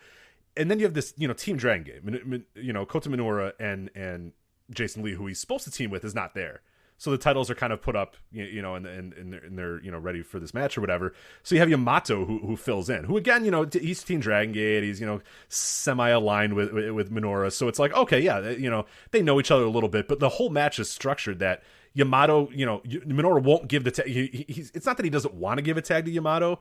They just don't really, they don't have that sort of, they don't feel like a team. You know what I mean? And Minoura isn't going over there and getting Yamato tagged in. Yamato's not really reaching, and they don't know how to do double team maneuvers. They don't know when to get in the ring and save the other. There's little stuff like that. So it ends up being, Minoura just taking like 90% of this match, and Yamato having to run in and bail him out. And then, then they're back to the thing again. And Minoura taking a bunch of fucking moves, getting put in a lock, and then Yamato having to be like, all right, here we go. Like, breaking up the hold over and over and over again. But at no point did Minoura, like, walk over and give Yamato the hot tag. And Yamato, I mean, you know what I mean? There wasn't a hot tag. There wasn't a lot of cohesion between that team, and they ended up getting caught and losing. And it was kind of Minoura just saying, well, these are my titles technically, so I'm just going to work this match like I'm 2-on-1. And that was the style. It's not necessarily, these guys don't hate each other. They're not going to fight with each other. They're not going to brawl or whatever. But you buy into the idea that, Minoura's like, no. You're like, well, don't worry about it. I got it. I'll handle this. And it's like, yeah, okay. And then Yamato's like, all right, I'll let you handle it. And he couldn't handle it. And he lost. He basically wrestled it 2-on-1 and got, lost, going 2-on-1. So I like that little story that they were playing throughout this match. Yeah. They made it interesting. So, we had Masato Yoshino, Naruki Doi, and Toru Owashi. Owashi, one of the guys they brought in for this show. They've been bringing in a lot of the names from, 15 years ago that hadn't been in the promotion for a while, and they faced KZ, Punch Tamanaga, and Strong Machine J. Nice little 6-man. This is when they announced Yoshino was retiring in a year, so you had all that, and they were going to put over the guy that was coming in for the show and everything. So it was exactly what it looks like on paper, with the added bonus of, they had announced Yoshino retiring. So I don't really have a ton more thoughts on it. Yeah, I don't. It was good, but not anything like, it was fine. Like, but it's definitely not something you need to, go out of your way to check out. So this Dragon Dia thing continues. He with Dia Inferno. Inferno gets DQ'd because he tries to rip off the mask at 5 minutes and 2 seconds. So there wasn't much to this. Eventually, they're going to have to unmask that guy. I don't know. What do you want me to say? It's one of those, Dragongate stories they have going right now. Where Inferno doesn't even care if he wins or loses. He just wants to beat the fuck out of people and unmask guys. You know what I mean? All he's doing is trying to beat the hell out of Dragon Dia and unmask him. And he doesn't care if he wins or loses. He doesn't care how the match goes. He's just trying to beat the fuck out of someone. So it's cool. I like that. You hope he unmasks and it's somebody cool. Dragongate is usually very good at that kind of stuff. So, they're just not ready to advance that story yet. So that's what we had here. So now we had Don Fuji, Genki Horiguchi, Masaki Mochizuki, and Taru defeating Kanes, Susumu Yokozuka, Taro Nahashi, another guy who they brought in for this show, and Yasushi Kanda. And this was Fuji, Horiguchi, and Mochizuki working 90% of the match, Taru tagging in and winning in the end and then cutting a promo. So this guy sucks. I've never liked him. He's a sleazer. He needs to go back to working Shinjuku face in front of 19 people and get off of shows of promotions I watch. That's all I have to say. But they were going to bring him in for this for the first time in how many years? He was going to be on the winning side of one of these matches, and he was going to get a chance to cut a promo. So it is what it is. I have no use for Taro at all. I never have in his entire fucking career. He can go back to fucking 666 or whatever fucking dingy ass promotion he works these days and disappear back into his crusty alley and never emerge from it again. As far as I'm concerned, I have no use for this man.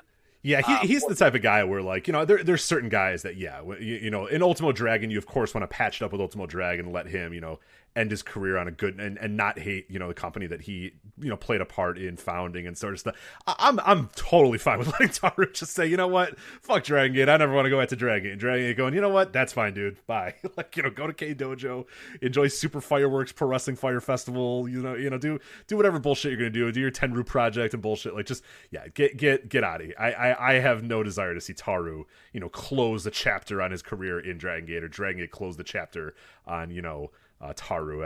I would be perfectly fine if I never saw Taru again. So the problem is, whenever 01 makes tape, because they're doing the voodoo murder thing, he fucking pops up there too. So it's like, it's just way too much Taru. The thing is, any Taru is way too much Taru. And it's just, he's popping up in all these places where I actually watch the tapes. So he's actually like old as fuck, right? He's not just he's like almost bad. 60. Okay, that's why. Okay, because I was like, man, is this dude like just like 38 and terrible? But he's like almost 60, right? He's never been good.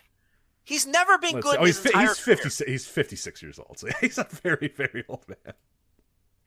Yeah, I mean, he's mostly a 01. He's been a 01 guy for years and years now. But he also, he works a lot of these dingy fucking little shitty indies. Yeah, I remember him popping up on Tenru Project and Diamond Ring and, anytime there's weird shit like that. He was All Japan for a long, long time too, of course, with the Voodoo Murderers. But you're going back to the original Voodoo Murders now when you're talking. Yeah. That's after that's when he got kicked out of Dragongate or whatever happened there with the old to begin with.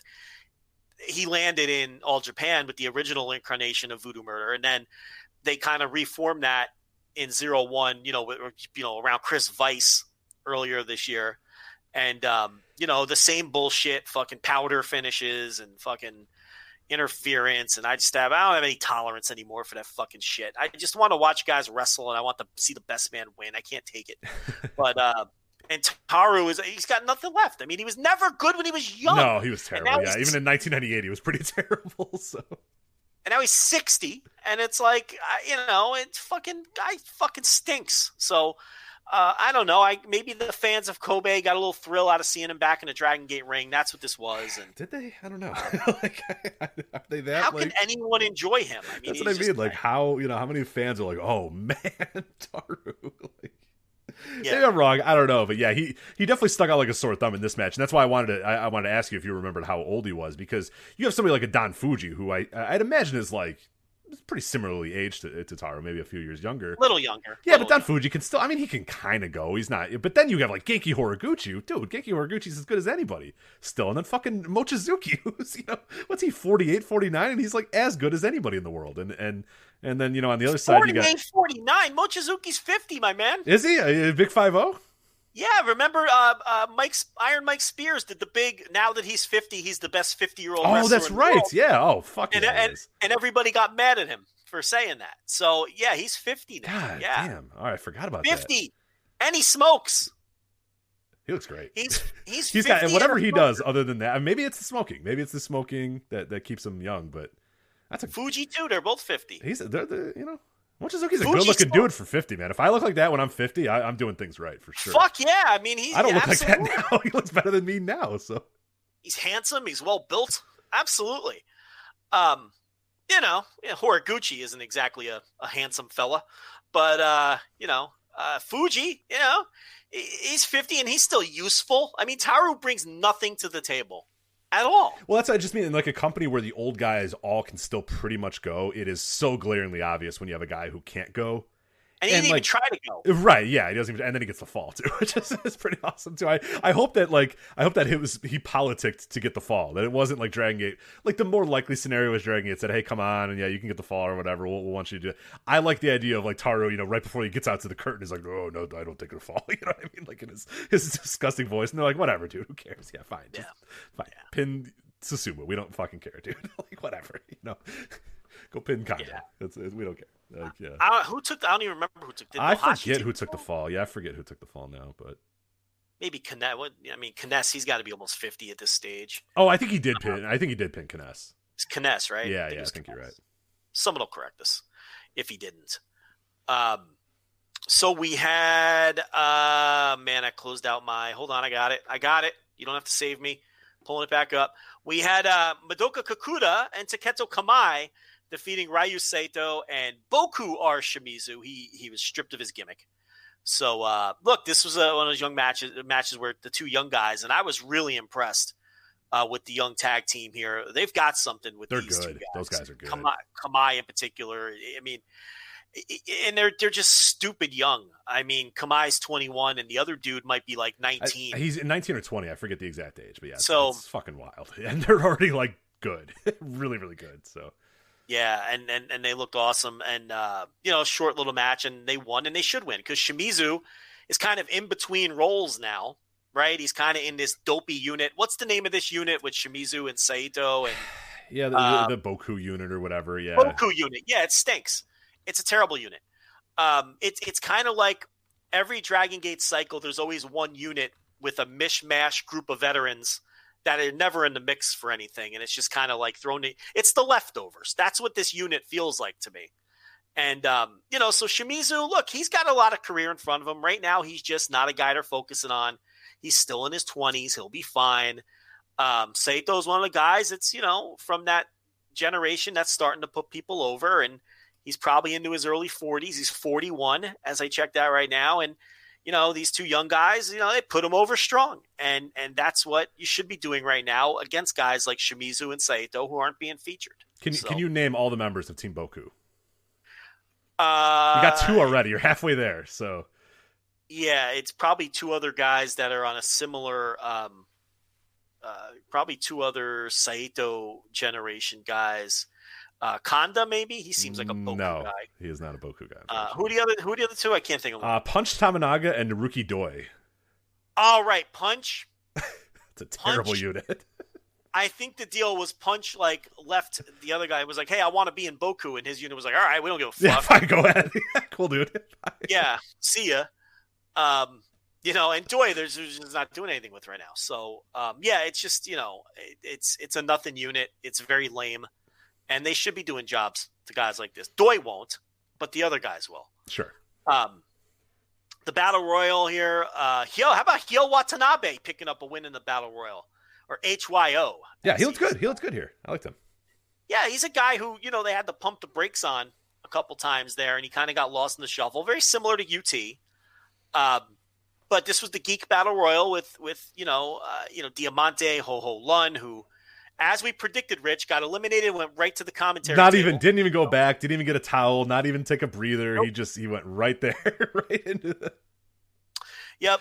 Gamma, who's got nothing to do right now, Jimmy, Ichikawa, Mandai Ryu, Sachihoko Boy, and of course Super Sisha. So this was it was a 9-man Dragon Gate Battle Royal that went 6 minutes and 1 second. What do you want me to say? Yeah, it was entertaining. Fine. Yeah, I enjoyed that. And most Japanese battle royals fucking stink. And I have to say that this didn't fucking stink.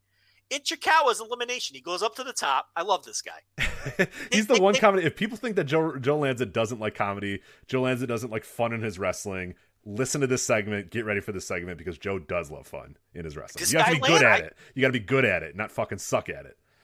This guy lands with me. I love Ichikawa. He goes up to the top and he's waiting for someone to dive on. Nobody came over for like 2 minutes. Nobody came over. Finally, they all turn around like, what is this? He's screaming at the top of his lungs. They all turn around. He dives, and they all just casually step out of the way, and he crashes on the fucking mat. And then they all pile on. Yeah, they pile on and pin him, and then they send his ass out of the ring. So it's good. And I'm cackling in my living room at 1 in the morning. Great. I know. I'm the same way. I love this guy. People think that I hate comedy in my wrestling. I don't, but you got to be good at it. And he's not doing it in fucking main events. He's not doing it against good wrestlers. It's he does it, and and the thing is, he's so bizarre too that nobody buys in on the joke, and that's one of the important parts. Yes. Is Gamma isn't like ha ha ha, and then he does something. Gamma's like, "What the fuck is this geek doing?" Then he comes down, he pins his ass. He's like, "Get out of here, go away." Yeah. It's not all these other guys playing it up. He sits on the ring and does his little comedy for a little bit, and nobody's none the wiser. Nobody gives a shit, and they finally turn around like, all right, yeah, do your thing, whatever. And then they pin him, and he goes away. That's the key. The key is that it's not it doesn't overrun the entire company or the entire match when he's in it. It's just he does his thing. It's funny, but nobody kind of stoops to his level, which is what we like. So, yeah. So the opener, as you said last week, these men demanded to open the show. As Keisuke Okuda successfully defends his newly won Brave Gate against Kaito Ishida. Did you go 5 stars again, Rich? Oh, I'm a coward. I didn't. I didn't think it was as good. I liked the Dangerous Gate match a little bit more. This was still fucking great. I love this match. It's just it wasn't 5 stars. I was like 4.25 with it. Definitely not the same level that I thought the Dangerous Gate match was. But again, a really, really fun match. I just love, dude, the style of these guys work, the speed, the intensity, the effort, it comes across like these two dudes want to kill each other. They want to prove that one guy is better than the other. Okuda so badly wants to prove that he's better than Ishida the same way. It's so, you just boil it down to its essence of pro wrestling. The bell rings and these guys are just like fucking caged animals going at one another. And then, Okuda, I love it. He puts him in a lock. 10 minutes in, you think, oh, he's going to get to the ropes, oh, he's going to kick out, no, he just fucking taps out. It's over. It's done. You know what I mean? Like, it's just, I like that just the matches can end whenever. It keeps you on their toes. It reminds me, these matches and especially the style that these guys wrestle and Okuda in particular, it reminds me of like Brock Lesnar matches. Why you and I liked Brock Lesnar matches so much. We were the last people in the universe to like Brock Lesnar matches because it's like, dude, I like a match when I can't step away. I can't walk away and say, I'll come back in 10 minutes and see what's going to happen. Or, I'll go to the bathroom or I'll go get something to drink. You don't want to step away during one of these matches because it could end. And that's the thing with the Brock match is like the Brock match could go 5 minutes. It can go 10 minutes. It can go 15. It can go a minute. It can go 30 seconds. You have no idea. But you got to hang around. Sonata Evil, the Tokyo Dome, the clap crowds, January 4th or 5th or whatever, I can take a fucking shower and come back. And I know exactly what's going to happen in that match, what's going to be going on. I will have missed absolutely nothing. No, you can't step away for a second without a finish potentially happening. I love that about these guys, and I love that about pro wrestling. They've made this division feel like something completely different than everything else on the show. Yeah. Oh, yeah. It's almost like when, almost like how the Never matches feel so different in New Japan when it's just Ishii and Makabe beating each other up, or Shingo and Minoru Suzuki beating each other up. And it kind of, for most of the lifespan of the Never title, it's kind of just been we're going to bash each other's head in division, right? And it feels different. These matches just feel completely different than everything else on the show, and they've kind of carved out their own little niche and made the division feel distinct. And I'll tell you, it's gotten people's attention who normally don't watch Dragongate either. So they have succeeded with that. Again, I thought the match was very good. I didn't like this one as much as you did either, similar to the one on the previous show you gave 5 stars. I'd go maybe 3 3/4 somewhere, but these are very enjoyable. And the thing about Okuda is, okay, you think about Okuda and he's got his fucking MMA gloves that he wears, and he was slumming it up on Inoki shows, and he's kind of this journeyman fucking DDT, Apache Pro, all this fucking bullshit. Finally finds a home in Dragongate.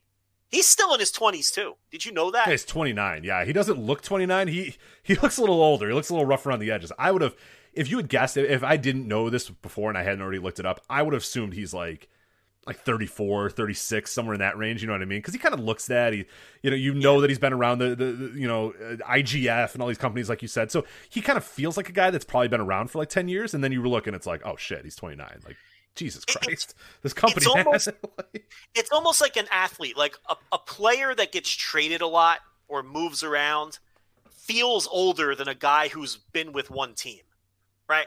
There's always like a baseball player or an NBA player, and you're like, holy shit, he's only 26, but because they've been on 5 teams, you feel like they're 32. You know what I mean? It like ages you when you move around so much.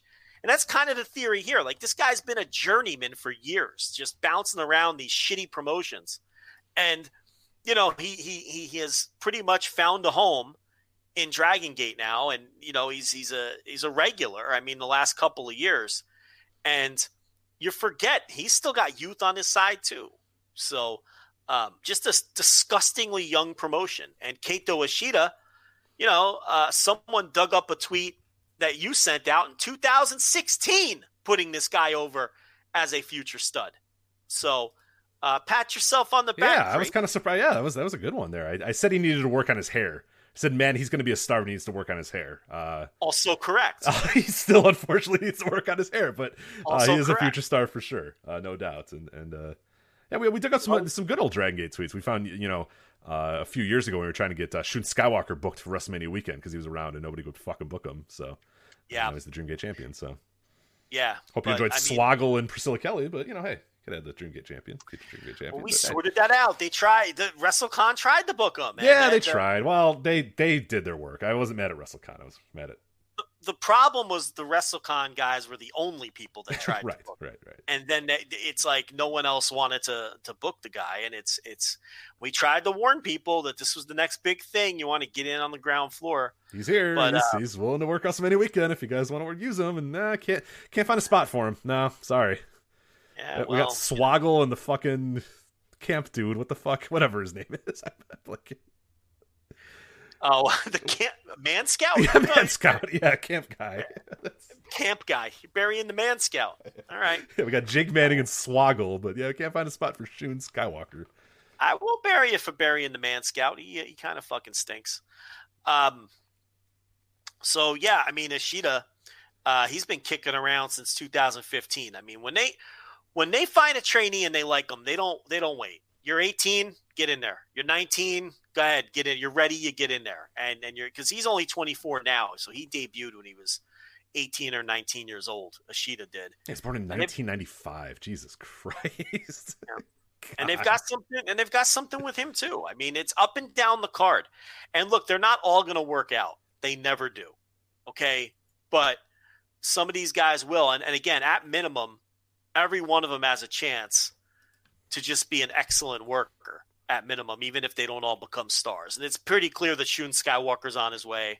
Eita has earned every bit of his push. I mean, he even had naysayers on the come up for this recent Dreamgate run. I was not one of them, but there were a lot of naysayers saying, oh, we don't like Eita. But I believed in Eita, and he has earned it. When there were a lot of naysayers in Japan as well for Eita, even in his own company, but he got there. Ben K, who we earmarked the first time we laid eyes on that motherfucker. Oh yeah, he was the first time he came out in his little black trunks. We were like, "Fuck, this dude rocks!" Like, I should go back and look at those tweets. I'm sure, I am positive, out of the gates, we said keep an eye on Ben K. Yeah, well, this guy's the fucking future ace of the promotion. I mean, it's just there was no doubt there, and and so those guys are already there, and these other guys, you have so much time. All right, here we go. I found a tweet already. It doesn't take long for us to be right. July 25th, 2017. I think this is you. But it wasn't tagged, so I'm not sure exactly. Futa Nakamura. You're searching Futa Nakamura? No, I should go to Futa Nakamura. I went to Ben K in July 25th, 2017, but you're right. I should go to Futa Nakamura. I'd push Ben K to the moon and build my promotion around him for the next decade. Yeah. 3 years ago. Yeah. Shit, it's almost 2021. 4 years ago. Yep. I mean, come on. First time I laid eyes on this guy. December 4th, 2016. I've given this about 2 days of thought, and I can't think of the last time I've been as excited about a young wrestler as I am about Ben K. 2016. Yeah. Yeah, and it was the truth then. I mean, we came on this show and raved about Ben K. And even in the Futa Nakamura days. I remember being a little disappointed at the name change, but then when I saw... Yeah, I just found a tweet where you said, I can't figure out what the worst name is, El Lindemann or Ben K. So both terrible names. I mean, both atrocious names. Oh, here we go. September 22nd, 2016. I love these shows where we talk about how right we are.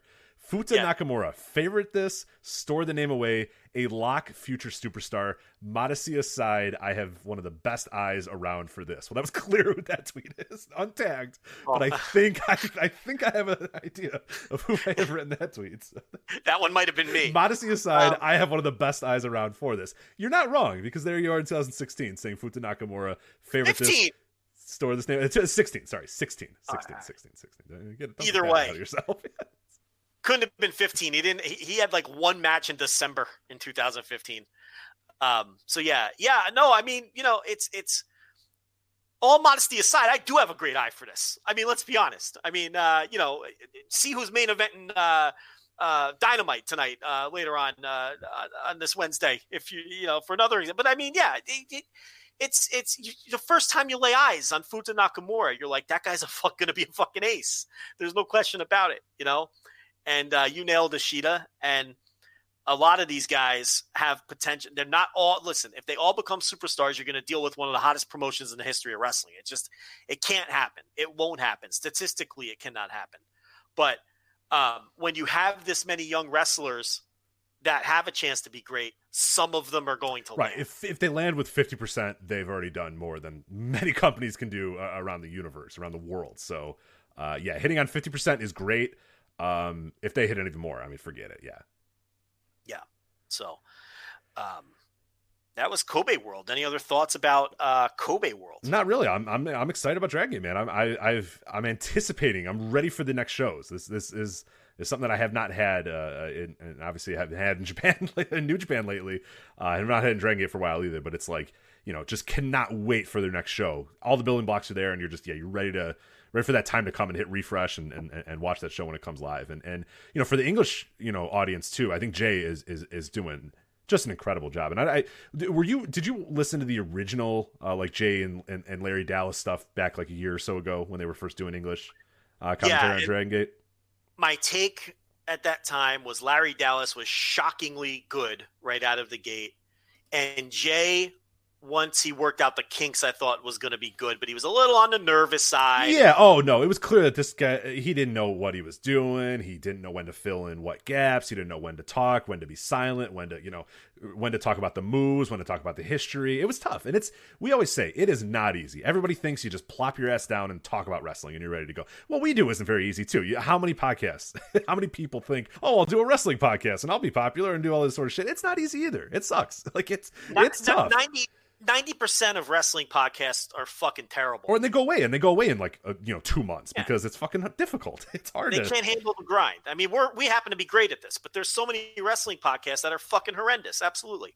So it's not easy, and it's especially not easy to do, commentary, especially play-by-play, especially when you're the man who's got to sort of intro, Dragongate to everybody. And that's sort of the way he was, it felt like every time you were watching a broadcast with Jay, it was like he was speaking to you as like the first person. You've never heard of Dragongate ever in your life, and he's going to tell you everything about Dragongate that you ever need to know. He's kind of let that go a little bit. He's kind of he will go into the details. He will go into the nuts and bolts of it, but he isn't hand-holding you anymore. He's kind of like, all right, look, if you have to have some idea of Dragongate coming into this, or you know what, you'll catch up in due time. It doesn't matter. Just kind of join me on this journey. And he's done a really good job of maybe not overdoing the play-by-play, really leaning into some of the history, but not overdoing it. And Ho Ho Lun is the perfect accompaniment for Jay as well. And that's nothing against Larry Dallas. That Larry Dallas did a good job with Jay as well. This is almost all Jay, doing kind of the heavy lifting there. But Ho Ho Lun's a great sort of secondary guy because Ho Ho Lun is like your viewer at home that has never watched Dragongate before. You know what I mean?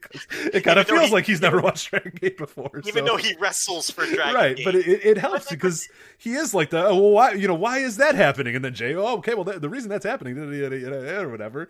So it actually kind of works in a weird way. His cute, naive self is really helped the broadcast, I think. I think that Jay has improved tremendously. He used to basically just be an information guy. Yeah, exactly. And he wasn't a great communicator. Now he's a really good communicator. Yeah, he was just basically reading you a Wikipedia entry at certain points, and he's not doing that anymore. What he is now, and now because Larry Dallas can't get over there, Jay is like the lead now. His role has changed. Like he has to take the lead of the broadcast, which is even harder. And Lun is very charming and comes across like naive in a good way, is the best way I can say it. But Lun sets up Jay perfectly. I don't know if it's intentional. I don't know if it's just the chemistry they have, but his setups are great. Jay is comfortable in the role now. He's comfortable behind the microphone in a completely different role than he was in with Larry Dallas.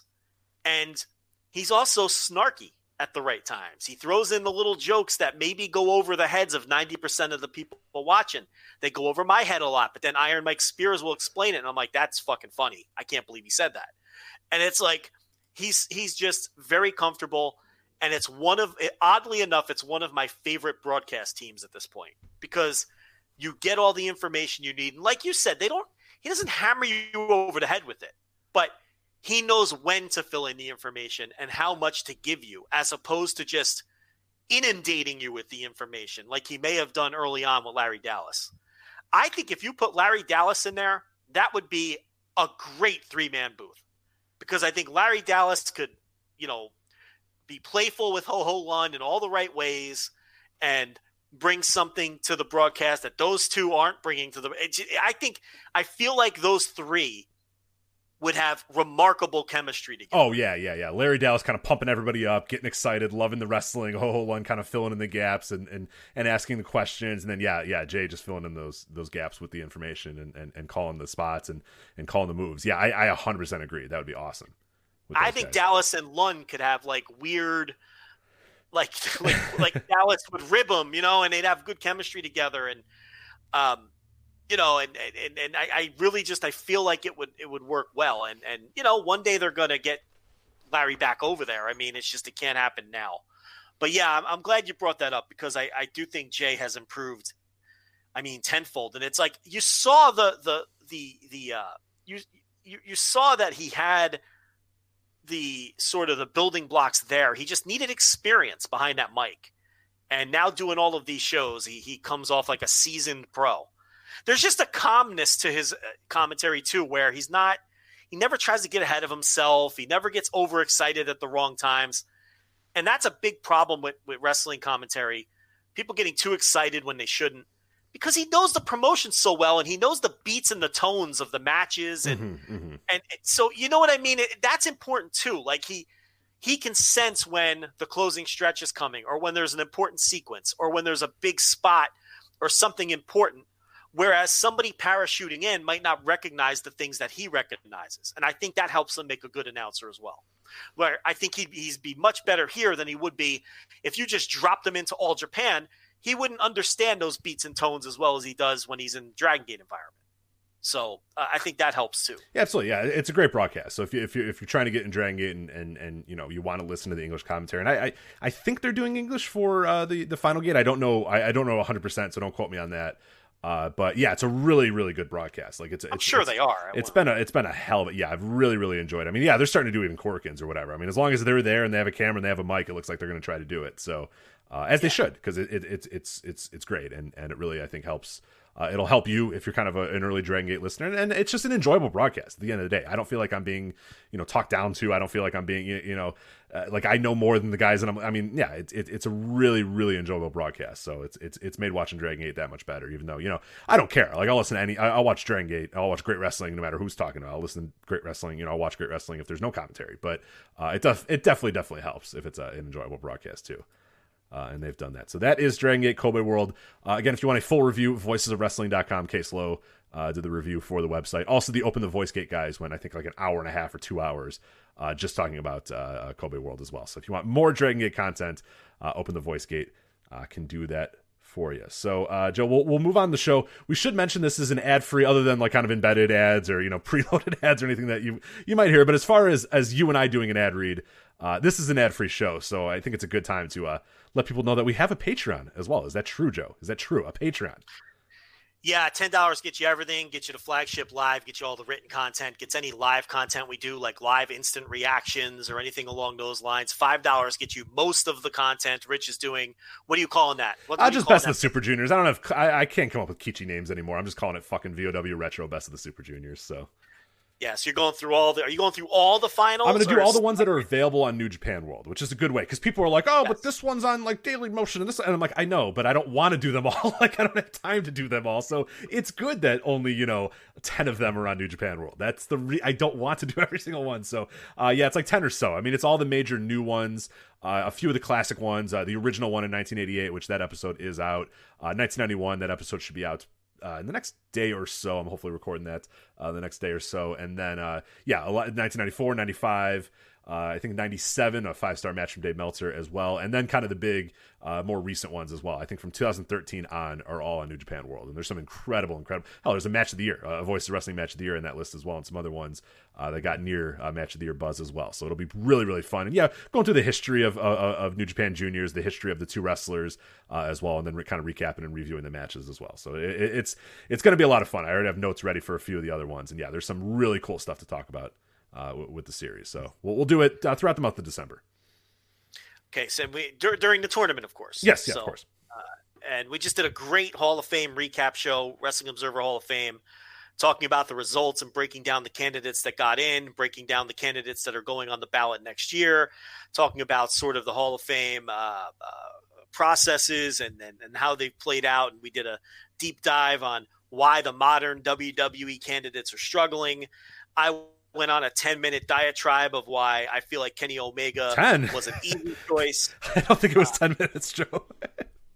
May have been longer. It was much longer. I think it ended up being about 25 to 30. So I went 25 minutes breaking down Kenny Omega's resume in excruciating detail, explaining why I think he is not a controversial choice for the Hall of Fame at all, and is in fact a no-brainer choice for the Hall of Fame.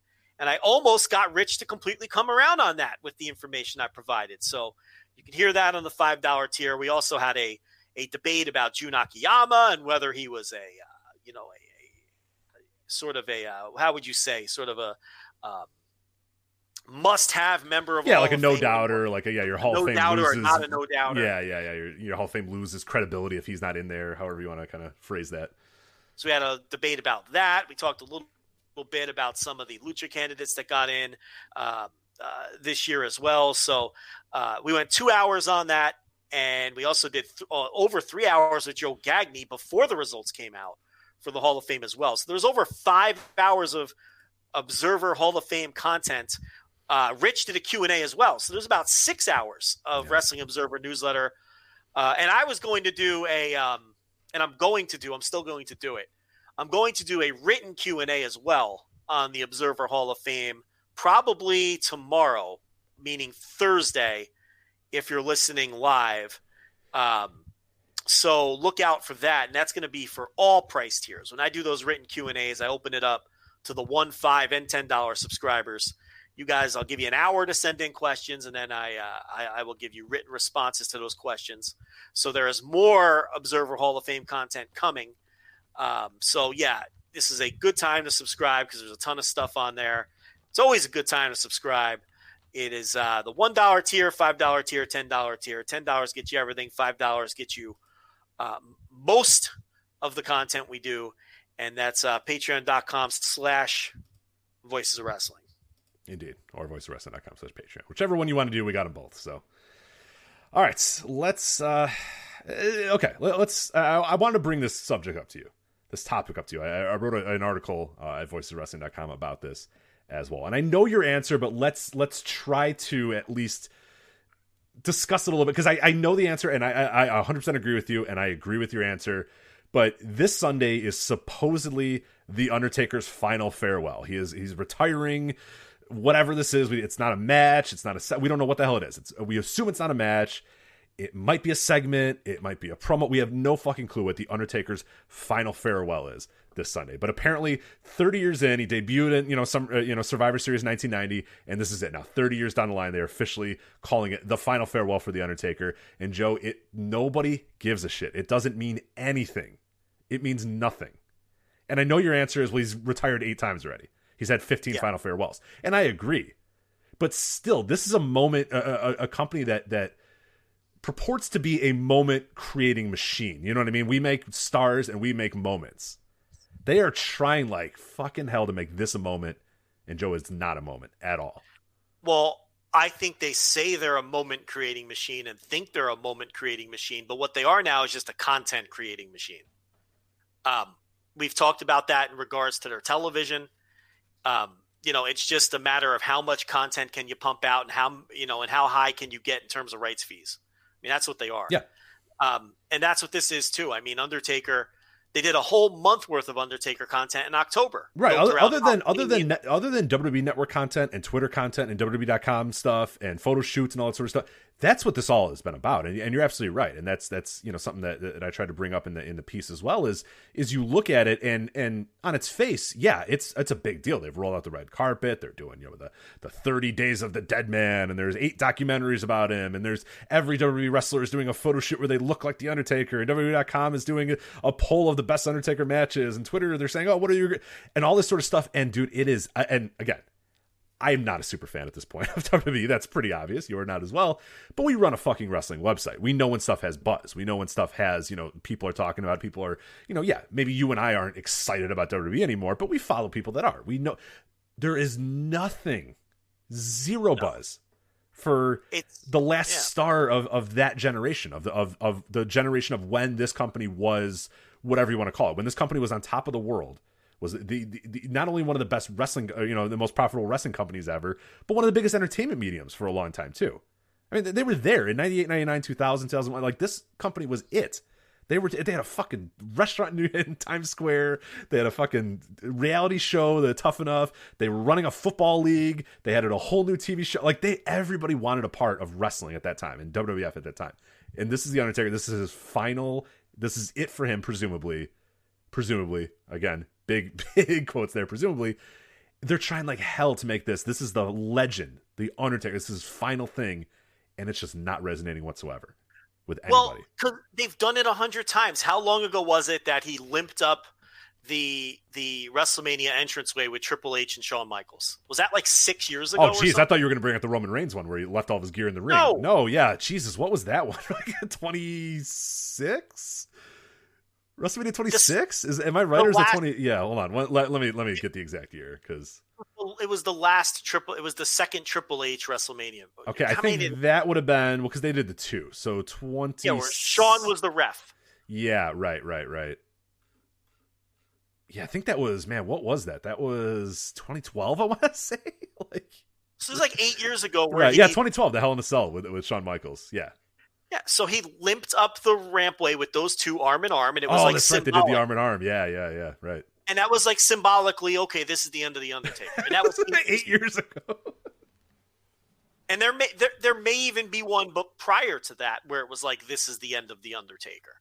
I don't remember how the second Shawn match ended with the post match or anything, but it's he retired Michaels there. That was career versus. Okay, versus you're right. So yeah, you're right. So that they wouldn't have taken away Michael's shine and teased at the You're right. But so that's the earliest one I could remember, the 2012 WrestleMania. You said it was 2012, right? 2012. Yeah. Yeah, then you have, like you said, Roman Reigns leaving your fucking gloves or whatever in the ring. And then you have like the television goodbyes that they've given, like on one of those Raws, like you got remember that Raw from the two different locations? Yeah, Raw 25 or Raw 30 or whatever the fuck it was. Yeah. And they did the dong, and he showed up, and like 15. that was it wasn't 30 or 25. Who fucking cares? Whatever. Raw 1000, whatever. They do them for every little round number that they have. So I don't remember. And they said goodbye to him then, and now they're saying, now they're doing this, and the whole. They just did a giant documentary of him talking about how this is my last match, and it's like, and now they're doing the last ride again. Here's the thing. They've done it a million times, and here's the other thing, Rich. No one believes it. No, everybody believes that the opportunity comes, or a Saudi check floats in front of him that he's popping up and doing it. So, Rich, he has already. I don't know if you saw this. There's already like a quote of him saying he'd love to work with the Fiend and do some kind of. Great. It's a great way to sell our final goodbye moment in 2 days. Yeah, Perfect. So he'll do something with the Fiend at some point, some cinematic bullshit. So they've overdone it and nobody buys it. That's what we're dealing with here. Yeah. So that's why there's no buzz, because it's like the boy who cried wolf with this shit. And we just had a month-long thing in October of constant Undertaker documentaries, which I caught the one with Randy Orton randomly when I was watching the live feed. And it's fine. That one was fine. Bad. Yeah, those are actually really good. Those WWE Untolds or whatever. Yeah. Those are really good. That one kind of stunk. I'll be honest. If that's the only one you've seen, go watch the others. The other ones are really good, but that one stunk. I saw the Jey Uso one. That was fine. I think I've seen a couple of, but the Orton thing with Undertaker was fine. It was Orton like, I had to hit him with the chair, and I busted him open hard way. He told me on that day you're going to get the receipt. I didn't know when. But he was going to do it. I was a 23-year-old kid, and I was scared. I got to the back, and I said, "I'm sorry about busting you open there." And Taker turned to me, and he said, "You got a receipt coming, kid." And I didn't know when it was coming, but it was like that kind of shit. Yeah. You know what I mean? It's fine. I mean, and then so they did a month long ago. Now they tell me that this Paul Bearer one is incredible. Everyone who's seen it has said it's incredible. Yeah, I've not seen that one yet, but I am planning on doing that for sure. I haven't seen it either. I'll see it 3 years from now after they run it after a takeover. That's when I'll see it. Right. It's like you watch a takeover or a pay-per-view and then something else comes on after and you're like, I'll leave it on. Yeah, the only time I ever see those, there was some like Seth Rollins 24/7. I ended up watching and enjoying, but it was only because I think it was some pay-per-view and I was putting the review up on the website and you and I were going to go live or whatever, and I had it in the background. I'm like, that's pretty good. I'm going to watch this when I'm done. So but I never put that shit on. No. Yeah, I have too many old fucking Clash of the Champions or episodes of fucking 605 to watch, so I don't have time for the documentaries. So right, but if it's something comes on after a show and I still have the live feed on, I'll always leave that shit on. But like I'm not watching. Okay, I'm never clicking uncool with Alexa Bliss. It's not happening. But if it's on after the pay-per-view, I'll give it a couple minutes. That's awful, by the way. The uncool with Alexa Bliss. I'm not going to watch that. Yeah, don't worry. In case you were wondering, it's horrendous. So yeah, I mean that's why I think it has no buzz, Rich. It's just it's people don't buy it. Number one, it's overdone, and who could care? I mean, Undertaker's last ride. I hope it's off of a cliff, and we don't. have to deal I'm with you. I mean, I who cares about this guy? I don't care about this guy anymore. I didn't care about this guy ever. So you're really talking to the wrong guy because I was never an Undertaker guy. Yeah, and I was, and I mentioned that in there was a time where I was a big Undertaker guy. I mean, it was usually my very early days of watching pro wrestling, and I haven't been an Undertaker guy for now 15 years at this point, but he's been around a while, so but it's just, to me, it's so it speaks to it, and I kind of set up the question that way too. I said this is a company that claims that we make moments, we make stars, we make moments, and it's it's never been more obvious that they don't make stars, but we've said that a million times, we talked about that in every show. They don't make moments either. They think that they do, but they don't. They manufacture them so hard that nothing actually is a moment. And something like this, which should be a monumental moment. It should have been, okay, this is the date that the fucking Undertaker's going to retire, that he's never going to wrestle again. This is it. And yes, it's a wrestling retirement, but there's still a way to do it where it's a very symbolic thing. It's whatever. And they have, like you said, they go to the well so many times, and they do that with a lot of their stuff. They just go to the well so many times that they've now rendered this where nobody cares. And this should be that moment. This should be a very protected moment, because you don't have stars like the Undertaker ready to go to that are going to retire anytime soon, or stars like the Undertaker that are going to be in this company for the rest of their lives, like he was. I mean, your John Cena's and Batistas, that generation, they're already gone. You know what I mean? Yeah. Those guys are gone, and they're not Batista's probably never getting that moment, and even if he does, it's going to feel half-assed, and I don't think he really buys it, and he doesn't really need it. I mean, he's a Hollywood star now. He doesn't fucking need that. And John Cena's the same way too. They'll do something with John Cena down the line at some point, but he's a bigger deal than WWE now.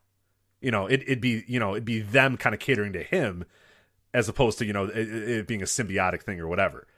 And then Edge is still hanging around, but they'll do it with him. They'll absolutely do it 1,000 times with Edge, because they know that they have him. They know he's not going to Hollywood because his acting kind of stinks and he's really terrible. So he's not going anywhere. So they'll do it with him. They'll do it with Randy Orton.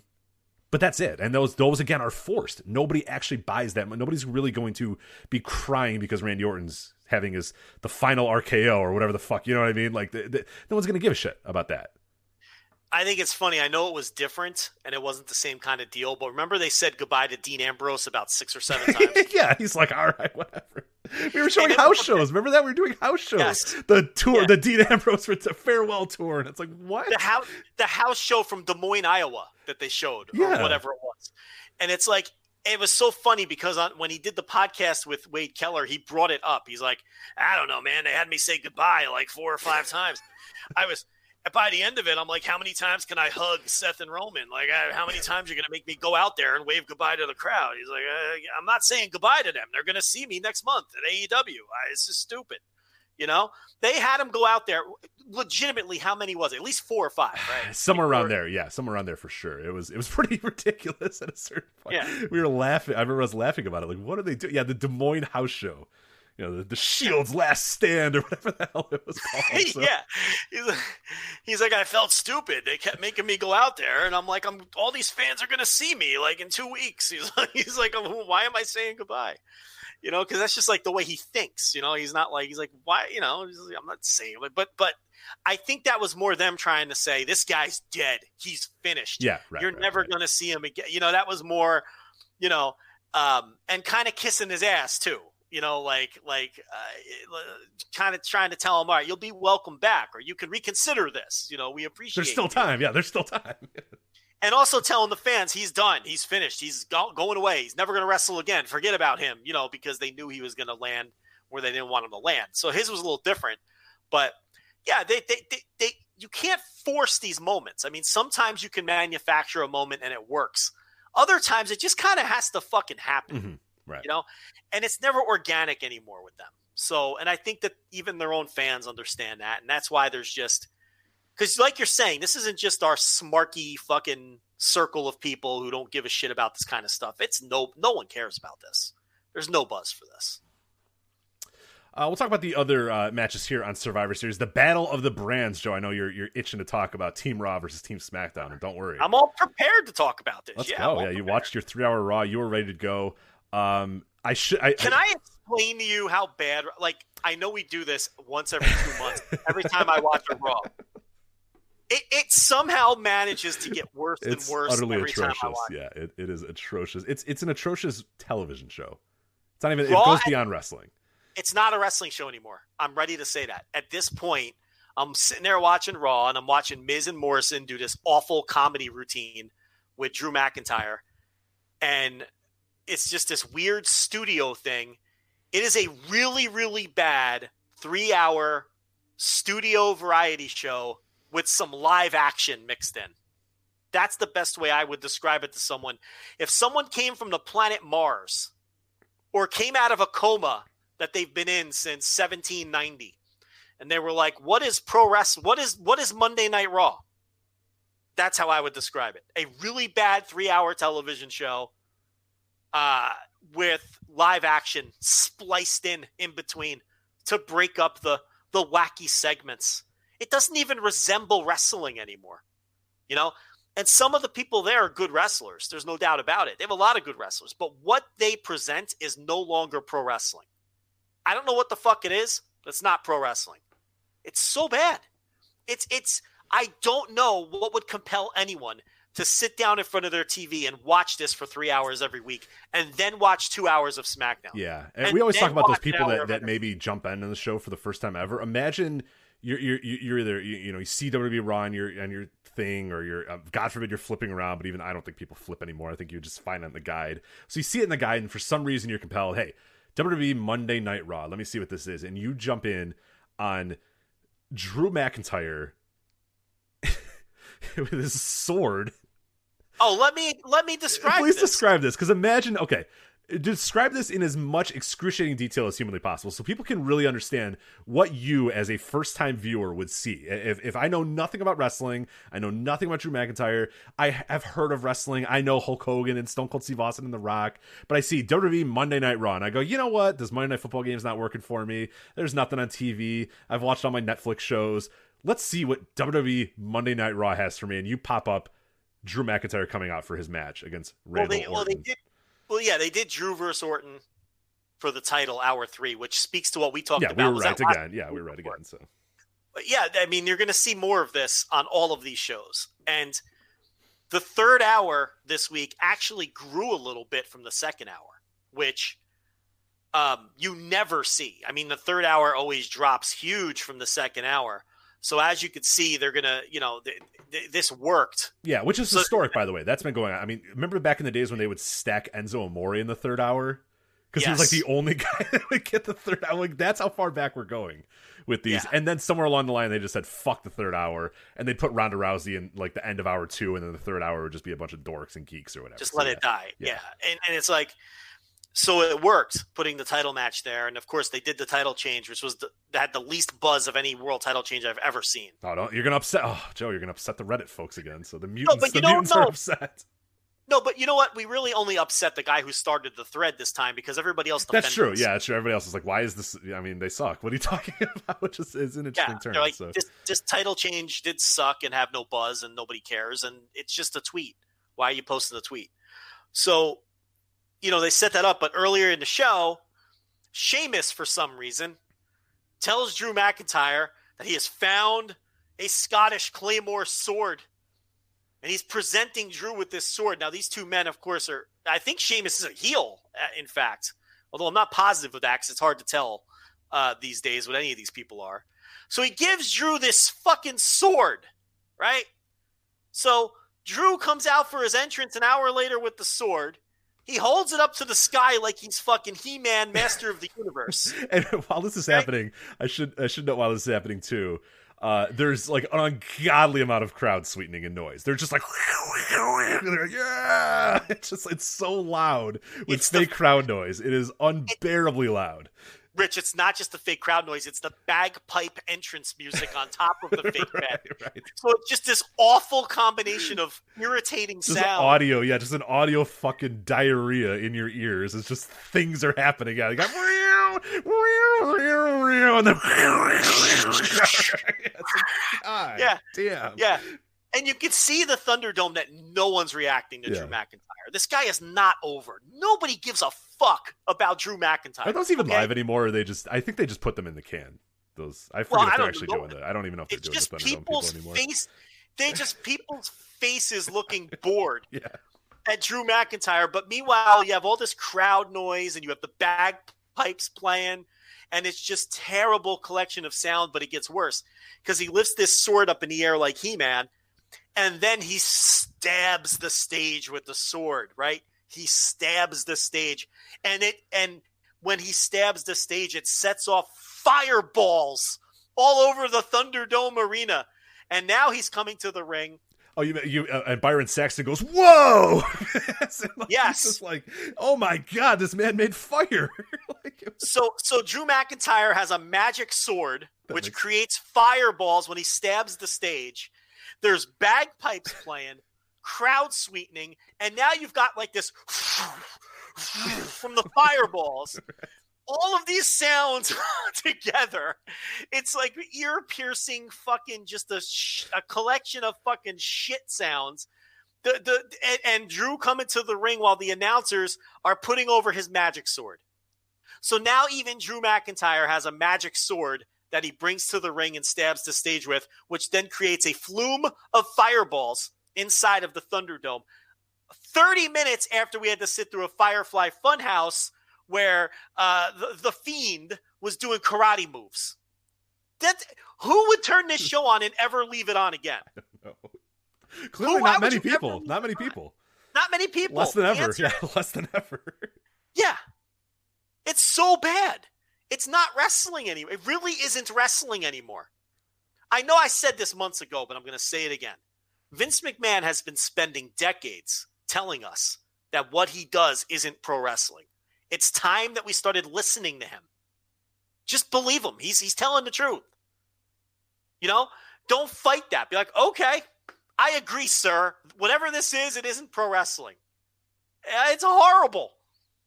There's no way that a normal person would turn this on and enjoy. The only people watching this are people that desperately want it to be pro wrestling or think that it's some version of pro wrestling.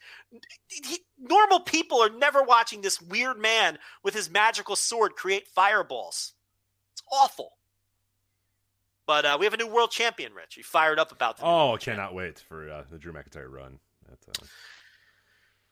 Should be great, which is building to a 6-day build to a match with Roman Reigns, right? Isn't that what's going on here? Champion versus champion. Non-title, though. Non-title here. Just the battle for brand supremacy with Drew McIntyre wearing a red shirt, I'm sure. So we got a one week build to Drew and Randy, and then we get a 6-day build to Drew and Roman for this epic encounter between two longtime classic world champions here that we've been waiting for years for these two men to face each other. Yeah, been separated for years. We've been waiting for years to see these men finally battle with the titles. I know it's only been 6 days, but it feels like I've been waiting for years to see this epic encounter between these two men. Yeah.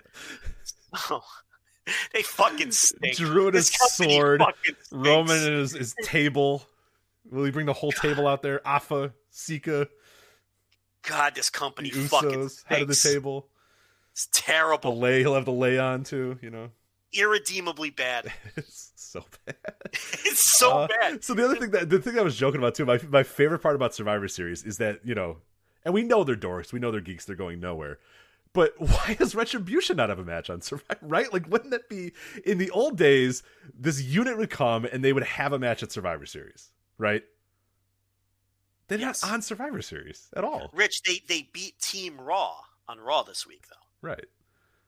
Because AJ put Team Raw, he's not the captain. He's not the captain. Yeah, it's all about the captain. Who's going to be the captain of these teams? There's no actual benefit to being the captain, but everybody wants to be the captain. Everybody wants to be riveting. It's riveting television, I'll tell you that. Yes. So he put his team to the test, and they lost to Retribution.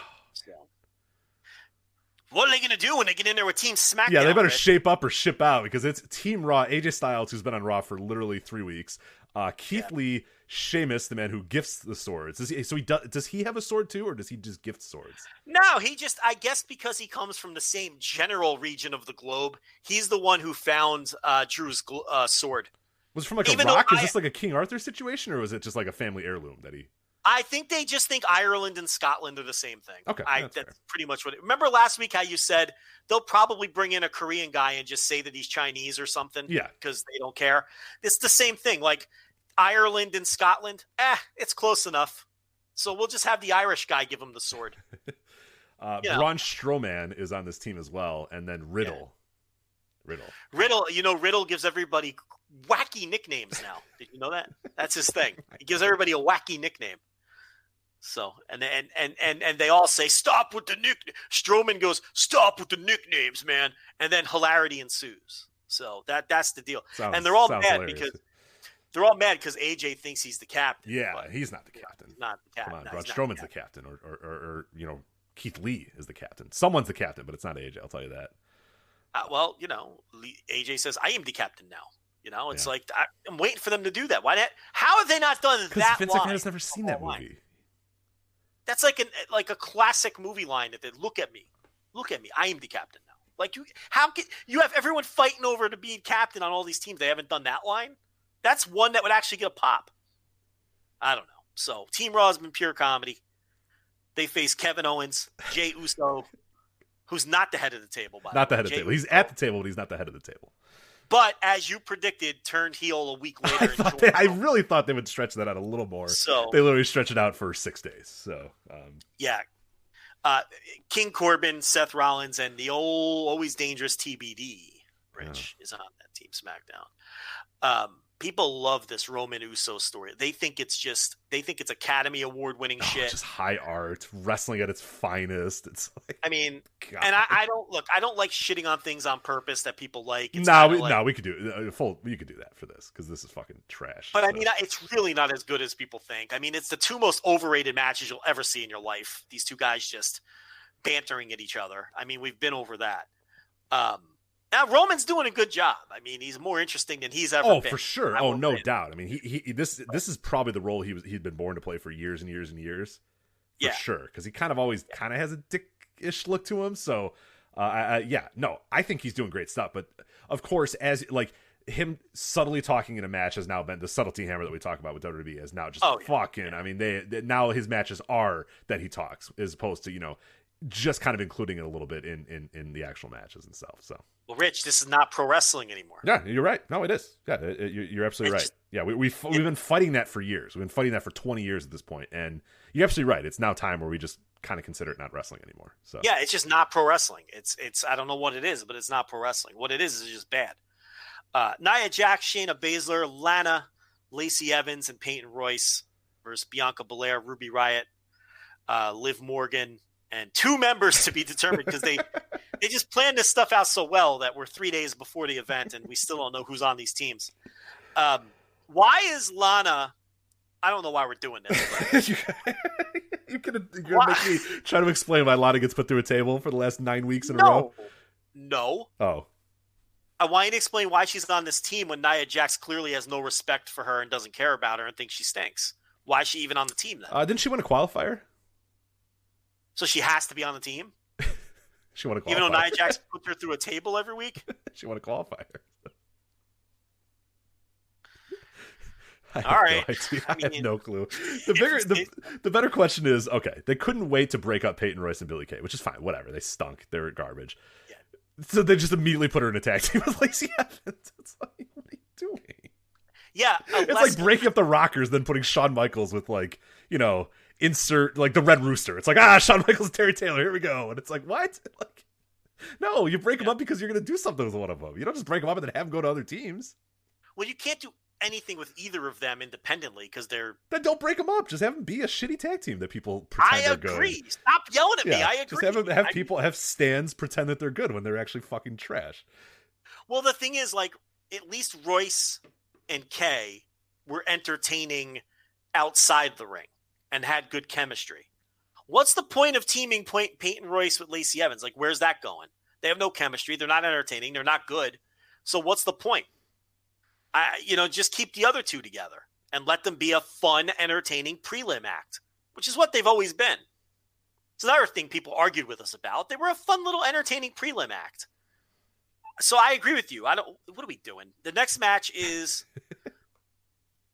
Bobby Lashley defending the Intercontinental. Well, I don't know. I think this might be non-title too, but it's so US all these title. are non-title. None of these are all just for brand supremacy. You just want so badly for your brand, Joe, the brand that you watch, the one that you are invested in, whether you're a Raw person or a SmackDown person, your brand. There is no such thing as a Raw person or a SmackDown person. It doesn't exist. I don't know, Joe. Bobby Lashley's going to come out in a red shirt to defend his brand, so I think you're wrong. I think if I were promoting pro wrestling, I too would give matches less stakes to try to get people to buy them. That's a good idea. Right. Let's make sure all these are non-title and have less stakes, because this way, we wouldn't want people to buy network subscriptions to see who comes out of this as double champions. We don't want any of that nonsense. Get out of here with that flim-flam. Yeah, let's just have random matches between people that their only grudge is that I wrestle on Mondays and you wrestle on Fridays. So even though I wrestled on Fridays 3 weeks yes, ago. even though we just had a draft, a month ago, and many of these people were on different brands than they are right now. So also, Sami Zayn says publicly now that he has lost his passion for wrestling. Perfect, great, awesome. One of the great indie wrestlers of all time. An incredible guy, a guy that, oh my god, some of the matches that I saw him live as in El Generico, the NXT matches with Sami Zayn, one of the most passionate wrestlers, one of the most just guys that you could attach yourself to because you knew he cared so much about this and had such great characters and such great facials and such great matches. That dude fucking hates wrestling now. Great. Thank you. Lost his passion, doesn't care, just does it for the paycheck and just goes to work and, does what he's fantastic. told. Thanks, guys. Yeah. Yeah. I hugged that man when he beat Kevin Steen on an ROH thing, and I was in the front row, and he was hugging everybody, and everybody was just jumping up and down as he finally defeated Kevin Steen and put him away, and we're, it's awesome. Great. Well, I mean, and it's like they do nothing with him for like years, and then he says he loses his passion for wrestling, and they push him to the fucking movie. God. This company fucking stinks. It fucking stinks. Irredeemably bad. New Day, they're the Raw Tag Team Champions. Yes, they are. Of course they are. They are facing Street Profits. They are the SmackDown Tag Team Champions, Rich. I regret to inform you that this is not for either set of tag team titles. It's the red brand versus the blue brand, man. I mean, this stuff's important. No, listen. One of these men is going to, one group of these men are going to wear red shirts and the other group is going to wear blue shirts. And it's where do you stand? I don't know why you're not listening to me. I agree that they should not give these matches additional stakes. Nobody likes having additional stakes when they watch pro wrestling matches. We like our pro wrestling matches to be as meaningless as possible. So Rich, I agree. I don't want this to be for the titles. So we're just going to watch New Day and Street Profits go out there and, mix it up, a little exhibition of pro wrestling talent, and someone will win and someone will lose. And it won't matter at all. It won't matter at all. That's the next exactly day, it will not matter. So that's how you want your wrestling for sure. That's what I want my wrestling. I'm going to ask you, I'm going to make a note right now on my calendar. And I am going to ask you who won the New Day Street Profits match for brand supremacy at Survivor Series on a random date in the future. On a show, I'm going to ask you that. And I guarantee you don't remember who won the match or a single detail about it. Asuka is the Raw Women's Champ. She will take on the boss, Sasha Banks. It'll be boss time in a match for brand supremacy on Sunday. SmackDown Women's Champ. Rich, I regret to inform you that neither title is at stake in this bout. This is a non-title bout for brand supremacy. One of the things front and center on Sasha Banks' mind always is that SmackDown reigns supreme over Raw. So they've made that clear in their storytelling for years and years, and it would really be embarrassing for her to lose to a Raw wrestler. So the stakes are high here as Asuka takes on Sasha Banks. And then we have, as we talked about, I mean, I don't know about you, but this has been 6 days in the making. Drew McIntyre versus Roman Reigns. Dominant champion versus dominant champion. We're really going to see who's the head of the WWE table in this one, Rich. The sword versus the table, the SmackDown versus Raw, red versus blue. I mean, there's, oh my God, you can cut the tension with a knife for WWE Survivor Series 2020. So there you go. We'll maybe have a preview. I think we'll have a review. I don't know anymore. We have a preview. Lee Malone. Yes, yeah. I might jump in since I was going to say, you going to be a coward or are you going to jump in? What are you doing? Oh, I mean, I try to keep all my written content behind the paywall where we can make a little money off of it. But since nobody else offered... Desperate times are unfortunately calling for desperate measures here. So. I may have to jump in on that one. And listen, after the tremendous preview that I gave it here on audio... Everyone's ready to read that, yeah. People are waiting to check out what I have. I like the best part about this. The best part about this is you just watched a 3-hour Raw 2 days ago. I didn't, and yet you added nothing new. And that's not against you. I'm not saying anything against you, but that just speaks to it. Like, I had not watched that show. I read a recap of it. You watched that show, and you had the exact amount of intrigue and interest and storyline development that I had. Except, I guess you told me that Riddle gave people fake names and that you described in detail Drew's sword. And that's all that we have to go on. Yeah. And then Sammy hates wrestling now, so... I just relayed to you what they did on the build on Raw. I mean, I don't know what to tell you. That's what I watched. That was the build, sir. There you go. All right. Well, that's start of a Riddle's nicknames are tremendous too. Like he calls Sheamus Firehead. Yeah. He's got red hair. Get it? Yeah, I get it. That's what's called Braun. I don't know, but AJ gave them all red Raw shirts, and it was a funny gag because they were all the same size. And Braun was like, "What is this?" Braun's not gonna be able to fit into that shirt. No, Braun said, "What is this, baby gap?" So you could see the kind of high comedy that they're going. Oh my God! What is this, baby gap? Is baby gap around anymore? And Keith Lee said, "Maybe I could fit this on my tricep." And then AJ. Oh, I am grabbing my stomach and laughing. It's side-splitting humor on this show. It's a variety show, Rich. There's okay, so here, November 9th. I don't know if this is. I think we're a week old here. Yes. AJ was skipper, presumably because he's the captain. He's not the captain. Well, he's skipper. Oh, that's why he's skipper, because he's not the captain. Right. I get he's it. not the captain. Yeah. A Gilligan's Island reference in 2020. Perfect. Great. Yes. Yeah. Awesome. Perfect. Braun Strowman is Mongoose. Only 60 years old, Rich. It's only 60 years old. Skipper. I've seen one episode of the fucking Gilligan's Island. That's the last show Vince has watched. Is Gilligan. He watched it in North Carolina after he shoved leaves up his cousin's vagina. He watched Gilligan's Island. And his stepdad crushed his trucks. Yes. Little Vincent McMahon playing in the backyard. His stepdad came and kicked all of his trucks. So Vince goes, "God damn it." Yeah. When I'm old, everyone's going to have trucks and cars. I shoved crushed leaves up her vagina. It was sexy. I was going to ask if that's a real story, but I'm sure that you couldn't make that up on your own. So I'm not going to ask more about the. No, that's a real quote from the Playboy interview. I didn't make that up. Interesting. He said his first sexual experience was shoving crushed leaves up his cousin's vagina when they were adolescents, and going to the movie theater with his older brother and his female friends, and they diddled his little weenie in the movie theater. Okay. This is what he said in the Playboy. Yeah, all right. No, I think you might understand the man better now. Yes. Yeah. He was molested in a movie theater. Yeah. It's the weird sexual tension that is permeated WWE television for all those years. Definitely. Yeah. Yes. The leaves thing is strange. I don't. Bizarre. Google the Vince McMahon Playboy. I'd rather not. I really would rather not. So. I can't believe you never read that. It's yeah. I mean, Bix tweets about it once every 6 months. How do you not know about the Vince Playboy interview? Come on.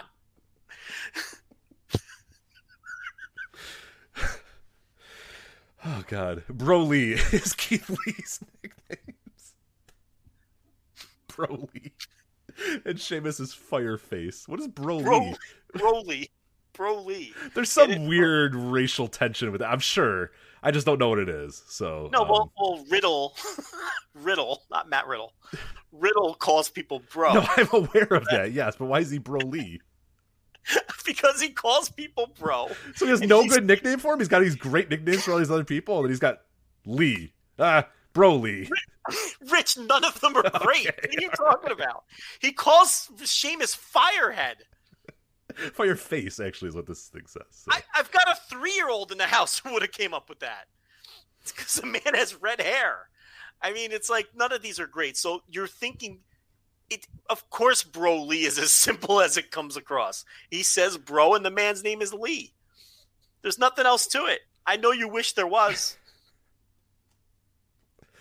RevPro Epic Encounters 5, Joe. RevPro. We're moving on. We are. Right. I think we are done with World Wrestling Entertainment for ever. Maybe that's so bad. Is that it? It's terrible. I mean, what do we say anymore? It is. And we push it to the 3rd hour, so like people don't, because a lot of people get annoyed. Like, the grumps that listen to the show. Yeah, like, I don't know why you guys still cover it if you hate it. There's that section of grumps who are like, they're like, why do you? It's so annoying. Listen, well, all right, well, we've pushed it to we understand that this is not for everyone. I don't know how else you want me to cover this shit. So we pushed it to the 3rd hour, so you can just X out after the fucking Dragongate, and you don't have to deal with it. But a lot of people love when we don't know what to say about WWE. We don't plan any of this. It just, what else do you want me to say? RevPro. Epic Encounters 5. Yeah, you saw the show. I did not see the show, so I'm going to lead you through this. You let me know. I will probably watch it at some point. But overall thoughts on Epic Encounters 5. You know, we've been talking about all these ones. We've kind of covered them. You've said that it's one of the best booked, indies. It's one of the best booked wrestling companies right now. You've been loving the stuff they've done. Did Epic Encounters 5 reach kind of the highs of the other ones? Yeah, great show. 2 notebook matches, which will get hiccups every fucking week with the hiccups. What's going on? Didn't I have hiccups last week? I don't know if it was last week, but a few moments ago, or a few weeks ago, I should say. All right, let me try to. Anyway, 2 notebook matches. We'll get to those as you walk me through the show, and I tell you about these matches. I've changed my view on RevPro. It's not the best booked indie in the way. It might be the best booked promotion in the world this year. I mean, it's just we've talked about it a million times. I mean, everything makes sense. One thing leads to the other. Rich, you're gonna love what they did well, maybe you won't. At the end of this show, they made a big announcement after the title match, so I'll get to walk you through that and get your natural reaction of what they're doing with the title moving forward. Yeah, I'm interested. I actually have no idea, so I'm really interested in what they do there. So okay, let's we'll jump it up. Do you want me to start at the top of the show and work our way up? Yeah, top of the show. Yeah. All right, so at the top of the show, Mad Kurt defeats Robbie X. Yeah, I mean it's a Mad Kurt match. It wasn't. You kind of know what it is. Like, yeah. It starts off with shtick, but he doesn't overdo the shtick throughout the entire match here. And Robbie X is a guy who I really think he's an excellent worker. He just has a terrible look. We've talked about this. But, Mad Kurt wins this one. These are prelim guys, and it was a prelim match, and it was fine. Fine little 2 3/4 star match or whatever. It's like your mileage is going to vary with Mad Kurt. If he was a constant presence throughout these shows and getting into main events, and I'd hate this, and I probably wouldn't watch these shows. But he's a prelim guy, and he's out of the way after the first match. Connor Mills and Michael Oku, they defeat the team of Callum Newman and JJ Gale. Go out of your way to watch this. This sounds awesome. This sounds really, really cool. I'm reading those names right there, and there's 4 out of 4 guys that I'm interested in. 3 out of the 4 that I think are tremendous pro wrestlers, and then 2 out of 2 that I think are like future, potential stars. So yeah, I'm really excited to watch that. Yeah, 4 guys they're pushing real hard as young wrestlers, and Mills and Oku came together, a couple shows ago as a tag team, and Newman and Gale. I mean, these are the 2 young guys who we are always raving about, and this took a while to really kick into gear, but when it did, this was incredible. The closing stretch here was awesome. Did they do a little too much? Probably. Were there a couple of spots where guys were out of position? There was one spot where Mills was out of position for a high spot, and he kind of scooted his butt to get in position. Look, these are young wrestlers, so you're going to have, a little bit of awkwardness here or there. But, overall, this kicked ass, and the closing stretch was incredible. The finish was great. And easy notebook match. I'd say about 4.25 for this. So, awesome match. Best 2 out of 3 falls. They've been doing this series here. This was match number 5. They were tied up. And this was the one to I think, or no, are they still? They're still at just 2-1, right?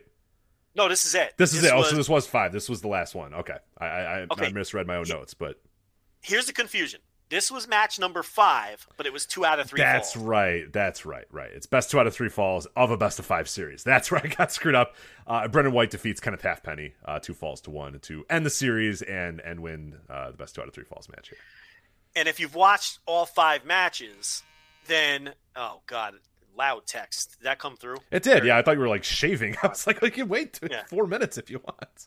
I thought I was on silent, but I was on the buzzer gimmick. Vibrate. Buzzer gimmick. Isn't that just been called Vibrate forever? Vibrate, yeah, since about 2002, but yes, go ahead. Since beepers existed, that's been called Vibrate. I'm going to stick with buzzer gimmick, though. This was, if you've been following this and watching all 5 matches, there was a lot of callbacks. Halfpenny went for the trip that they've been doing in all these matches early, and he whiffed on it. They blew through it. The falls were quick. The first 2 falls were very quick, lucha style, quick falls, but not in a sloppy, we don't care about these falls way. They were logical falls. They were just quick. And then the third fall was most of the match, and White ends up winning the best of 5 series. So these are the contenders, and they're nice little workers. They have no look. They have no charisma. They're just out there to do the basics, and very similar to the Young Lions in Japan. The Odeyo Tai team, Bea Priestley and Jamie Hayter, defeat Bobby Tyler and Zoe Lucas. It's fine. Yeah, I was gonna say it seems like just kind of pushing Odeyo Tai, more than anything, right? Yeah. These two are clearly better than their opponents, and they win this match. So, well, they did an angle earlier in the show where Tyler and Lucas. They attacked, her name is escaping me, the woman who got the title shot on the last show against Giselle Shaw. What the heck is her name? It's a bad time to blank. Are you thinking of Aaliyah? Or are you thinking of Aaliyah James or whatever? Yes, they attacked her early in the show, and Priestley and Hayter ran them off, and so they did a little angle to set the match up. So that's what I mean. There's never just meaningless matches on these shows. It's always something to set it up. And then, the match was fine. Yeah. How many of these did they record in one day or one weekend, by the way? Because we got to be running that up. Is that what comes up in the final? Well, I'm going to ask you about that because I'm starting to wonder. This is 5 full shows of matches. Right. How tired were these people? Dude, what a the fact that any of these matches are still good is a fucking miracle. Because what do you get? Like an hour between? You got to go out there and have another 20-minute match. Well, it's very mysterious, and all the Brits were pissed off that they taped these things, but we don't know whether it took place over the course of a weekend or one day or a week. No one really knows. I mean, it could have been each show was, but I don't know. But what's coming up at the end, it makes me think that maybe they taped again. But it's all the same people on all the shows. Right. So it's not like, anyway, I don't know. Will's the dead giveaway. The second Will stops being on the show, then I will assume that they may be coming back and done new stuff or whatever. But yeah, as long as Will's there. Maybe. All right, we'll get to the – well, yeah, hold that thought. Okay, all right. So you got Dan Maloney and Shaw Samuels. Dan Maloney gets the win here, defeating Shaw Samuels. Okay, so Shaw returned. He attacked Maloney on the last show. That was the big surprise return. And he beat the living shit out of Maloney, and the referee kept checking on Maloney to make sure he was okay, and Samuels could have put him away, but he didn't. And then Maloney ended up beating him in the end. So Samuel's overzealousness and overconfidence got to him, but it wasn't done in a cheap WWE way like it's being described. You know what I mean? It sounds like a cheesy, Maloney wins with a schoolboy after getting his ass kicked the whole match and then runs up the ramp. And it wasn't really like that. It's hard to describe, but it was well done. And Samuels ended up, looking like an asshole by the end of it. And Maloney, it actually, even though it doesn't sound like it, it came across like a stronger win for Maloney than is being described. I just have no other way to describe it. And then our main events here, RevPro undisputed British heavyweight title match. I assumed this is Ricky Knight Jr. maybe getting the win here, defeating Will, because Will was going to go to Japan and not be back here. But that is not the case. Will Ospreay defeats Ricky Knight Jr. How was this match? Because I'm really looking forward to watching it, and a match that I really anticipate. They've done a great job of building to this over the prior 4 shows. So how was this one? Went 20 minutes, just under 20 minutes. No, it was great. It was great. Nice story told. Will really dominated him early. He had him in a tight side headlock, and his story was Ricky Knight couldn't figure out how to get out of it, and Ospreay had answers for all of his early stuff. And then obviously Knight, as the match moves along, is able to get some of his shit off, and it was hard hitting and well worked. And even though Ospreay won, it was clearly the next step in Ricky Knight Jr.'s elevation, as he's one of these guys that they're trying to make. Really, these first 5 Epic Encounter shows were all about making Ricky Knight Jr. and elevating him. He came into these shows as the Southside Wrestling, X Division champion or whatever, and he exits these first 5 shows as a guy who came within a hair of winning the RevPro undisputed British heavyweight title. So in 5 shows, they completely elevated this guy into a heavyweight contender when he came into it as a cruiserweight champion from another company. Yeah. So just brilliant stuff and well worked. And Will Ospreay did a great job with him, as he's done with Callum Newman and JJ Gale and Kyle Fletcher and all of the matches that he's had on these shows. And another easy notebook match. I'd go 4 1/4 on this too. And I just wanted to say here that is going to be, I think, Will Ospreay's legacy in wrestling. I don't know. Who knows what the next 5-10 years are going to bring or whatever. But the legacy might be the incredible matches, the best in Super Junior matches with Ricochet, the Flippy Doos, the Shingo match, all that sort of stuff. To me, what I'm going to always remember about this guy, and again, we'll see what happens with these guys because we don't know what 5-10 years down the line are. But the amount of stars that this guy maybe had a hand in creating and getting to the next level and working his ass off to push. I mean, it's Hiroshi Tanahashi level in terms of doing everything he fucking can to get Callum Newman and JJ Gale and Ricky Knight. The list goes on and fucking Robbie Eagles. That goes down to Robbie Eagles. It goes down to anytime he would come to a company. We used to say that you would have to convince him. No, just Will beat this guy. Who cares? It's fine. You're Will Ospreay. He's like, no, have them beat me. And it worked. I mean, Robbie Eagles became a guy, got signed. I mean, Robbie Eagles would have never ever left Australia. At this point, he would never be in Best of the Super Juniors without somebody like a Will Ospreay. And who knows what's going to happen with these guys? Who knows what's going to happen with Newman and Gale and Mills and Ricky Knight Jr. and even Oku to an extent? I have no clue. I have no idea. But goddamn, he's trying. He really is. He's setting the stage for these guys, and I cannot wait. I mean, this is not something that he's going to all of a sudden stop doing at a certain point. I mean, maybe his push in New Japan will force him to stop doing it at some point, if they ever push him this way. But as long as he's kind of whatever this is right now, and as long as he's at a certain level, this dude, I mean, that could be his legacy. It's just setting the stage for the next 15 to 20 guys, that come down the pipeline, might have a relation to Will Ospreay and have had a match against him where he's done all he can to make them, important. Well, Ricky Knight Jr. is going to be a guy in whatever's left of the British scene when the dust settles on the smoldering abyss that is. And there might be no British scene, or I don't know what's going to be left of the British scene. But Ricky Knight Jr. is going to be a guy. They made him a guy on these shows. He's a guy, and this match, Ospreay hit an Os cutter, and they did the 1 count kick out for Ricky Knight Jr. And he got up, and I thought, okay, this is going to make or break whether this is a good match or not, depending on how they handle this 1 count kick out. And he got up and he defiantly wanted to strike with Ospreay at that point, but he was like a boxer on his last legs, wobbly legged, falling into the ropes. He was just refusing to get pinned on that Os cutter. And Ospreay just peppered him with rights and lefts and elbows, and just because the guy was dead on his feet, And then he hit him with a back elbow to the back of the head, and then set up the hidden blade, and Knight ducked the hidden blade. And then he got a near fall on a crucifix, and then Ospreay put him away, a couple moments after that, where he was like, okay, fuck this kid. He doesn't want to die. So he then hit him he then did eventually hit the hidden blade and then hit the, whatever he calls the Stormbreaker, and he beat him. So, the match, again, like the tag match, they may have done a little too much, but it never got super excessive, and the work was great.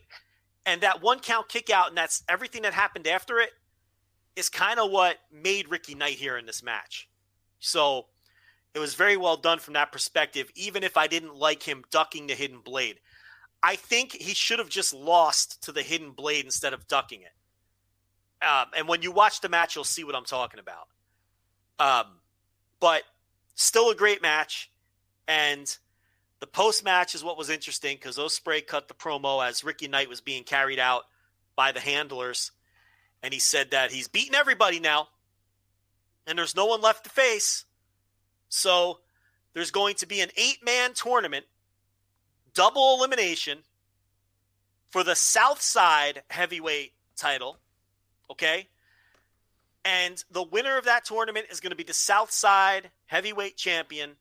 And then at some point down the line, Will says he will face that man in a unification match and will have a true undisputed British heavyweight champion. So this is where I think Will Ospreay goes away to Japan. Mm-hmm. Okay, makes sense now. And they're going to tape this tournament. It's an 8-man tournament, double elimination. And the first 2 entries are Ricky Knight Jr. and Dan Maloney.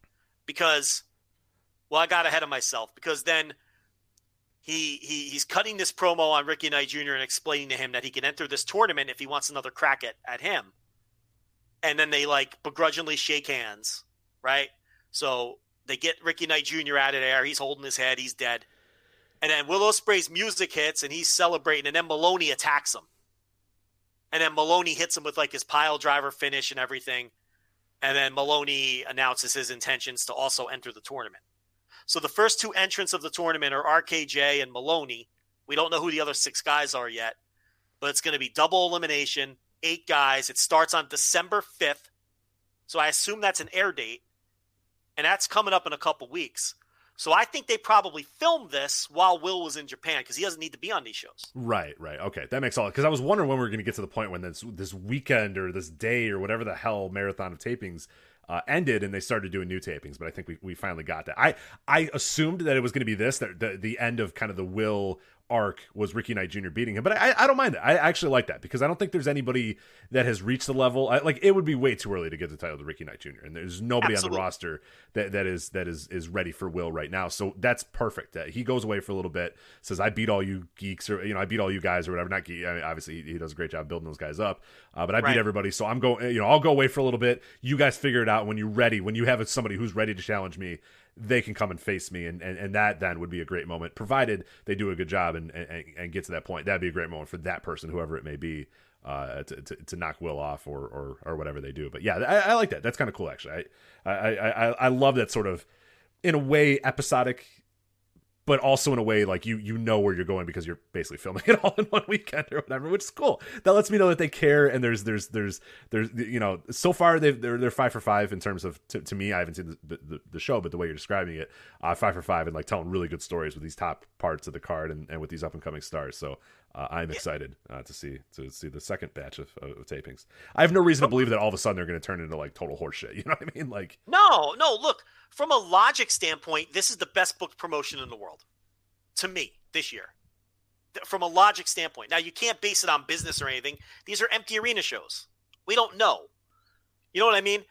Something like 500 people were watching it for free on YouTube, which a lot of people thought was bad, but it's I don't think people understand how few people watch this stuff to begin with. Yeah, nobody watches any wrestling.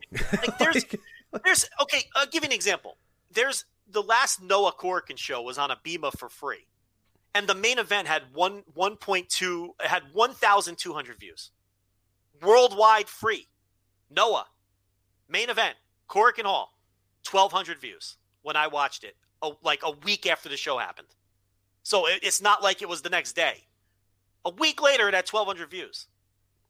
I wouldn't expect more than a few hundred people to be watching this RevPro show. I think people have the wrong idea of how many people watch this small niche kind of wrestling. It's not that many people to begin with. So those numbers didn't surprise me. But yeah, I think that this is probably whenever this set of tapings ended, this was probably the last show. I just get that impression. So we'll probably get some new faces for this tournament when a new batch of people come in for whenever the next taping was, which I'm presuming happened already because the first show's on the 5th. Today's the 18th. Maybe they're taping it between now and then. I don't know. Something tells me the whole thing is in the can. I mean, I'm just assuming there's Sly Dogs. Yeah, I'm sure it is. They may have happened they have to be because for some reason everybody complains and they don't want to deal with it, so they just do it on the sly and get it all in the can. It's so they can't be out there and be telling because you know how it is. It's everyone's real touchy over there right now, so you got to be very careful.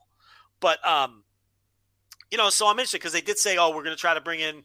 They said RKJ and Maloney, and then they said they're going to try to bring in the other top names from the UK. So I assume there'll be some. No one left, but okay. We'll see. Good luck with that. Yeah, good luck with that.